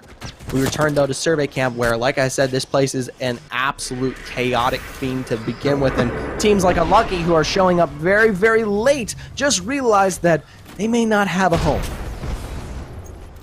Yeah, they dropped the caustic gas to kind of keep that team trapped in. So it looks like they're still trying to actually get onto the aggression here. Now going to utilize that canister for at least a bit of shielding here. And I'm going to wonder, I mean, how Unlucky going to play this? Are they still going to get aggressive on that enemy team that's in the building? Or, I mean, they might have to rotate out and play their life so they don't get third-partied. They got to try something at this point because there's several squads here across the way who are looking to pump or just beam them down at any opportunity. The best bet is seeing this Nox gas grenade find its way into the building, but whoo, with good moves like that with the Peacekeeper, might be lasting for long. I like the dome rush here. That's going to be down here for the time being, but they find their way into a building that is actually open. Yeah, it looked like they wanted to get aggressive on that team in that building, but it looks like that might have been the best play. I love this play to rotate out, but it looks like our Bloodhound player, Prodigy Aces, ends up going down. The shots are ringing out towards the door, and they not might be able to defend it. They actually, they're dropping a Nox gas. It's taking a little bit of damage here, but it still is a 2v3 scenario, not in favor of Team Unlucky. No, Unlucky potentially going to be living up to the name here. Off the back end of that rotation, Prodigy falls at the last moment there, and the Nox gas grenade being forced to use or being utilized defensively, well, that isn't that good. You know, you don't actually get to capitalize on terms of damage. They're going to be able to get Prodigy Ace back up, but look at that portal already in display. I think they lived for now. Yeah, luckily that Caustic players will be holding off that door. The revive should be coming in, so Unlucky might have gotten a little bit lucky here. Vizio holding on to high ground, which is usually, if you don't know where Vizio is, just look up, because they're always holding on to the high ground and looking down on their opponents, and now starting to get aggressive here. Scissors going to be the leading player, cheeking out the damage. Round 3 heal is closing in. Excedrin taking some heavy damage at that on the other end of this. The bubble is being pushed right now, and Excedrin are Furia. Excedrin going to meet back once again with Furia. Even though they found their way out of Storm, they might not be able to find their way to success. Surprisingly, though, from behind, it's Vizio cleaning this one up, giving Excedrin, surprisingly, the opportunity to run away from this fight. Vizio, though, they're looking even better than anyone out here. They're going to keep trying to exert the control that they have given their positioning and find extra kills to boot. Vizio going right up to full shields right now. Still sitting at the high ground. ABW gonna be the Tomcat Radcam. I believe it's pronounced Saf, our Gibby player, who somehow only has white shield. So I don't know what this player has been doing all of this time here, but it is not looking good. Just for cheeking away at the placement here is ABW, and he just got scanned. Zephyr, he just got scanned. I was about to say, he's in such a good spot for any one of these three-man teams, and they have potentially no clue that there's just a one-man defending what is great real estate here in the Survey Camp area. Why take this fight? Go after the Tomcat Rat! For now, they'll roll a theory. They get aggressed upon. One to fall there, the damage to follow. I love this from McNug to try to play around the wall there, but it won't do it justice. Unlucky! They find their way out of their poor position and enact vengeance. McNug ordering fries with that shake here, but it looks like Razor coming in for the third party. Shots are starting to ring out. The bubble's gonna come in, so taking most of the damage. He sneaks right into the front door, doesn't even care about the caustic gas because they know they have the numbers advantage and the Pivs are coming in, but they already lose Drasiv. Their Valkyrie player, not gonna matter much here because the rest of the players come out on top. The revive should be coming in, and Wraith is watching the entrances. Looking like it'll be a safe place to work. We take a look at a team, though, that we haven't had the opportunity to talk about much this game, that being Intel here, and they've got a great angle on this Loba. If I wasn't sure, I might think that could potentially be Vizio. We know they run the Loba there in their composition. This is last where we saw them, but with some of those knocks coming through, it's confirmed that no, that is Phony. Phony is, of course, down there off the back end of Cody playing with this flatline. We see the ordnances coming through on the backside of this building, and potentially this could be it for Vizio. Intel coming in with a collapse here. The damage has been coming in. The intel is there. The information is there. And it looks like all they can do is drop a thermite to try to stop them from coming in, but already losing our Gibby player, leaving Valkyrie and Bloodhound by himself. Moon Knight's going to go down shortly here because the damage is going to be too much. But luckily, Cody has the high ground. Can he use it to win a Piv and maybe force a 1v2? We're going to find out what he can do. He has to isolate at least one gunfight if he's going to come out on top. Oh, and I don't think he'll be able to do so here. Already down, now sitting at what is just 1 health remaining here. He's able to slip and slide for just a little moment longer. It's Razor from across the way successfully picking this one up. I believe you've still got what is Vizio there. We haven't quite confirmed it as of yet, but they are within the realm of that building just still. Razor looking really healthy right now. Our kill leader is actually going to be Drasav, I believe it's pronounced. Our Valkyrie player coming out of Razor, sitting really comfortable with the red shields at the moment. Once he heals it up, 5 squads remaining, 13 players physically on the map. But you got to watch out because one of those teams are Vizio, and we know how strong they are. I'm curious why Vizio is trying to play this one out. Obviously, they don't want to play into some... to see them find their way a little bit more towards that northeast. That's much better positioning for the later stakes of this game. Remember, Intel just gave up this position to try to aggress upon Vizio, so the fact that they're taking it back in response is something so good for the extended length here in the future of this team. But gotta be careful. They are pincered from both sides, and Fury's already down there from the backside. It looks like they got a rotation from behind. And look at Fury's face. He's just sitting there like, what the heck just happened? Scissors dropping down and getting the most free damage with that Peacekeeper, but sadly, Fury is going to go down and turn into a banner here, leaving Phony and Scissors by themselves, and shots are starting to come in from the east side, and they have players over towards their west as well. So we're going to see how Vizio likes to play this out. Meanwhile, TBA, the best alive. All 3 players rocking the red armor. They have the height advantage. They know exactly what they want. TBA might be able to come out on top. 3 squads remaining. That's it for Vizio. Vizio is now officially out of the final game. It's TBA's game to win here. Remember, they need an absolutely monstrous performance coming out of game 5. They sit, what, 28 points away from usurping? I don't know how many kills they've got to work with, but 4 right there from Davis maybe looks to spell something great. Stompez, Davis. They look to continue this one forward, but slow it down for a bit of some dome-on-dome action. What's a 3v2 scenario? Player coming up right behind them here. Flatline is ripping out. TBA are looking good. That Wraith player is going to go down immediately. One more. But was their player down? And that is going to be it. TBA, the best alive, staying alive, stealing away game number 6. They earned that win, and they look damn good while doing it. This is tough. I'm telling you, Tony, I don't know if that was enough to push TBA through to a successful first place finish. We know Excedrin dropped quite early on, so I'm confident in saying that they at least secure themselves a place into second here, but we really got to take a keen look at some of those kills. Remember, Vizio wasn't out early. We saw them drop, what, 4th place? That's still a lot of placement to work with, and they were picking up kills against squads like Intel and the rest. Yeah, Vizio definitely did not slow their game down whatsoever. We saw them getting aggressive. We had their POV on screen, and we saw them winning some of those engagements. So Vizio not really changing their game style whatsoever. And we're going to find out if TBA did just enough for them to come out on top. This is going to go down to the wire. Luckily, I'm not the one calculating this because I'm not that good at math. But some guys who really are good at math are going to be doing the action for you. We're going to come back after a short break, bring you the leaderboard, bring you that high performance mobile moment of the game. And let me tell you, it's going to be absolutely incredible. This has been an amazing event, and we're going to find out how it ends after this break.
Six games up and 6 games down. TBA take the final one of the day and do match Vizio with 2 game wins apiece. But the question is, was it enough to get them to the top of that Mobile 1 leaderboard? I doubt it. Vizio was still another great performance there getting into the late game, another top 5 showing from them, and that should be enough to hold on to first place, but at the very least TBA finishes off strong and maybe snatches away second place from Excedrin, who was sitting there after game number 5. But let's look at our final player of the game here for today, and it's going to go to Davis Wave. 6 kills and 5 assists there, just short of 2,000 damage there on the Gibraltar. Well played from TBA here. They had a really good showing consistently all throughout the day. It's a reason why they were able to jump into first place after their Game 3 win, because they kept themselves right in contention despite the good performances from Team Vizio. TBA was right on their heels, and they should be at least close in points here. But Vizio got to be feeling really good about the way that they showed up here today, and it should be 3 straight open night victories for them. But we will find out when we go back to Zephyr and Tony here in just a few moments to check out that Mobile 1 leaderboard in our final Mobile 1 high performance moment of the night. That's going to wrap it, though, for the 6 games of the day. We're going to a quick break. When we come back, though, we'll get ready to wrap up the show, see who won, and get you ready for Pro Night tomorrow night. We're going to a quick one. Don't go anywhere.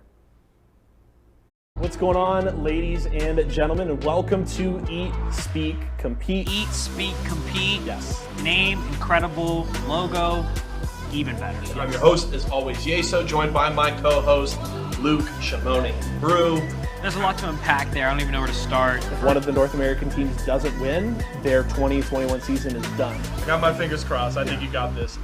Let's turn more towards the competitive side. They finished strong. Like 35-2. They finished strong. If the only intent is, hey, let's make this game as esports as possible, then sure, but that's never going to be what Nintendo does. And I'm very curious to see what kind of their first take on what a Valorant World Championship should look like. Dang. That's super fun sounding. Yeah, I think it's going to be awesome. That sounds super fun. I think that's like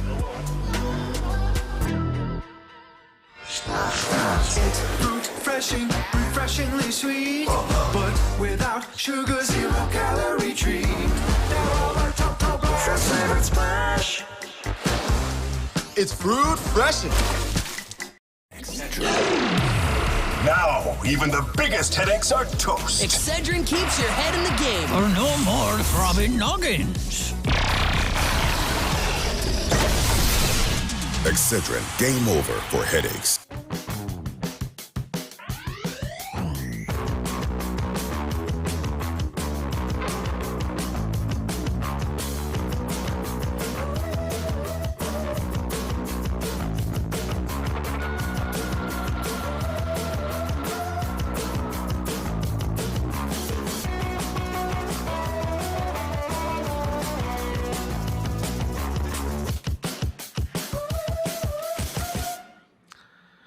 We are back for the final time here, Series E Season 4, and it's a bit bittersweet, man, because this has been such a fantastic tournament, and we saw 6 of incredible games. The last one better than the one before that, and it really has been amazing getting to work with you and Esports Arena once again, and it's coming to an end. And I'm not gonna cry.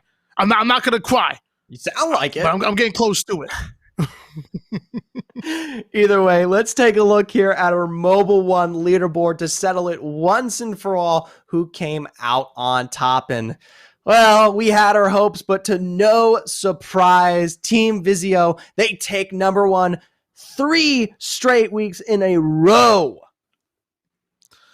Yeah, man, Team Vizio were looking good. Literally all 6 games. Absolutely incredible work out of them. I was really surprised, though, by TBA. Coming in second place, 76 points, and one hell of a performance out of them. Yeah. Really glad. I want to see them in some more of these opens and even that series of, Season 5 qualifier.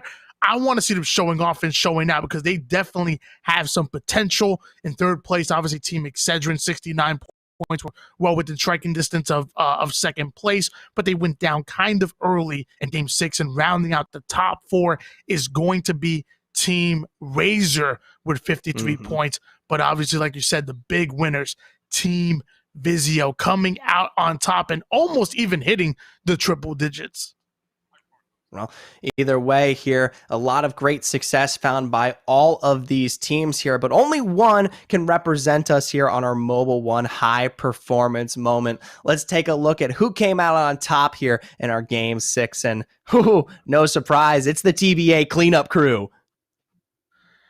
Yeah, when they dropped down, there's easy kills coming out of this player right here. It looks like we maybe trying to bring back a player utilizing that beacon there, but then they weren't done. They kept the aggression on. It was a 3v2 scenario, and once you give TBA numbers, you give them an inch, they're going to take a mile, and it was just almost a matter of time before they closed out and ended up winning the game. That was game number 6. Still wasn't enough, though, to steal them that first place finish.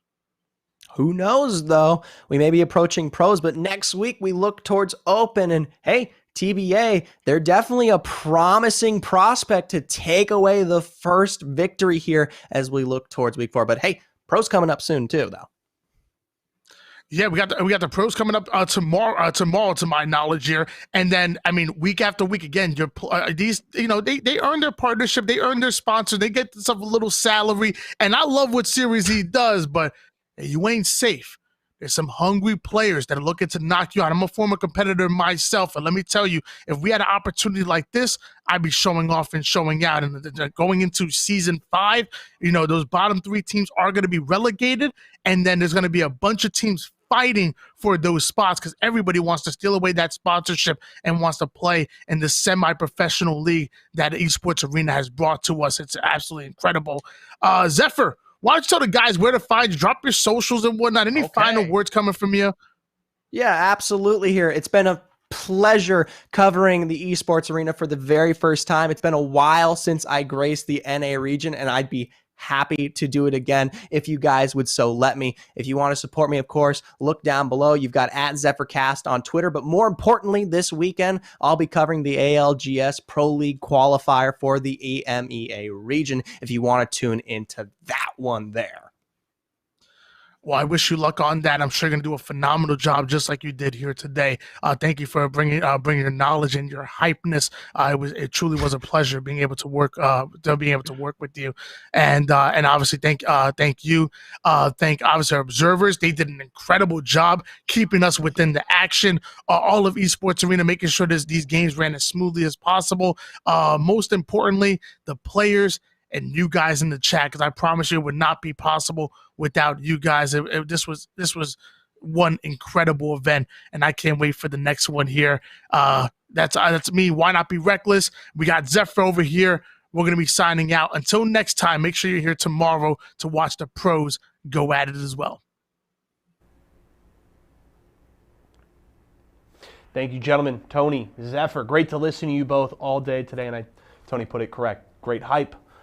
Beautiful knowledge, great insight all throughout the show. So a pleasure to listen to both of you. Looking forward to doing it again. Zephyr, congratulations on the Esports Arena debut. Good to see you, my man, and I'm looking forward to more here in the future. But the focus right now is Team Vizio. They take the victory here tonight. And as I mentioned earlier, that's back-to-back open night victories. I had Team Vizio pegged as the best squad in Series E at the start of the season, and they're certainly delivering on that so far. They've yet to truly translate that into pro night success, but we'll see if they can take advantage of the opportunity tomorrow night. Remember, we will have a crop of some of the best North American talent coming to compete with our Series E squads right here tomorrow night. That all kicks off at 4 p.m. Pacific time right here at twitch.tv/esports arena. You're not going to want to miss out on any of that action. I'll be back once again. We'll be breaking it down all throughout the show, and I'm certainly looking forward to it. It's a new year, but same old Series E action, and I'm all about it. Ladies and gentlemen, thank you so much for joining us tonight. Hope you had a great new year. We're excited to be back with you once again. And we've got a full slate of content all week. As I already mentioned, Pro Night tomorrow night. We'll be back with Guilty Gear on Thursday. Series Recap makes a return for its second episode on Friday as well. So if you missed any of the action, you can come back and hear about it all there on Friday. That's going to do it for us here, folks. For myself, everybody here at Esports Arena, the live broadcast crew, thank you so much for joining us. We'll see you again next time.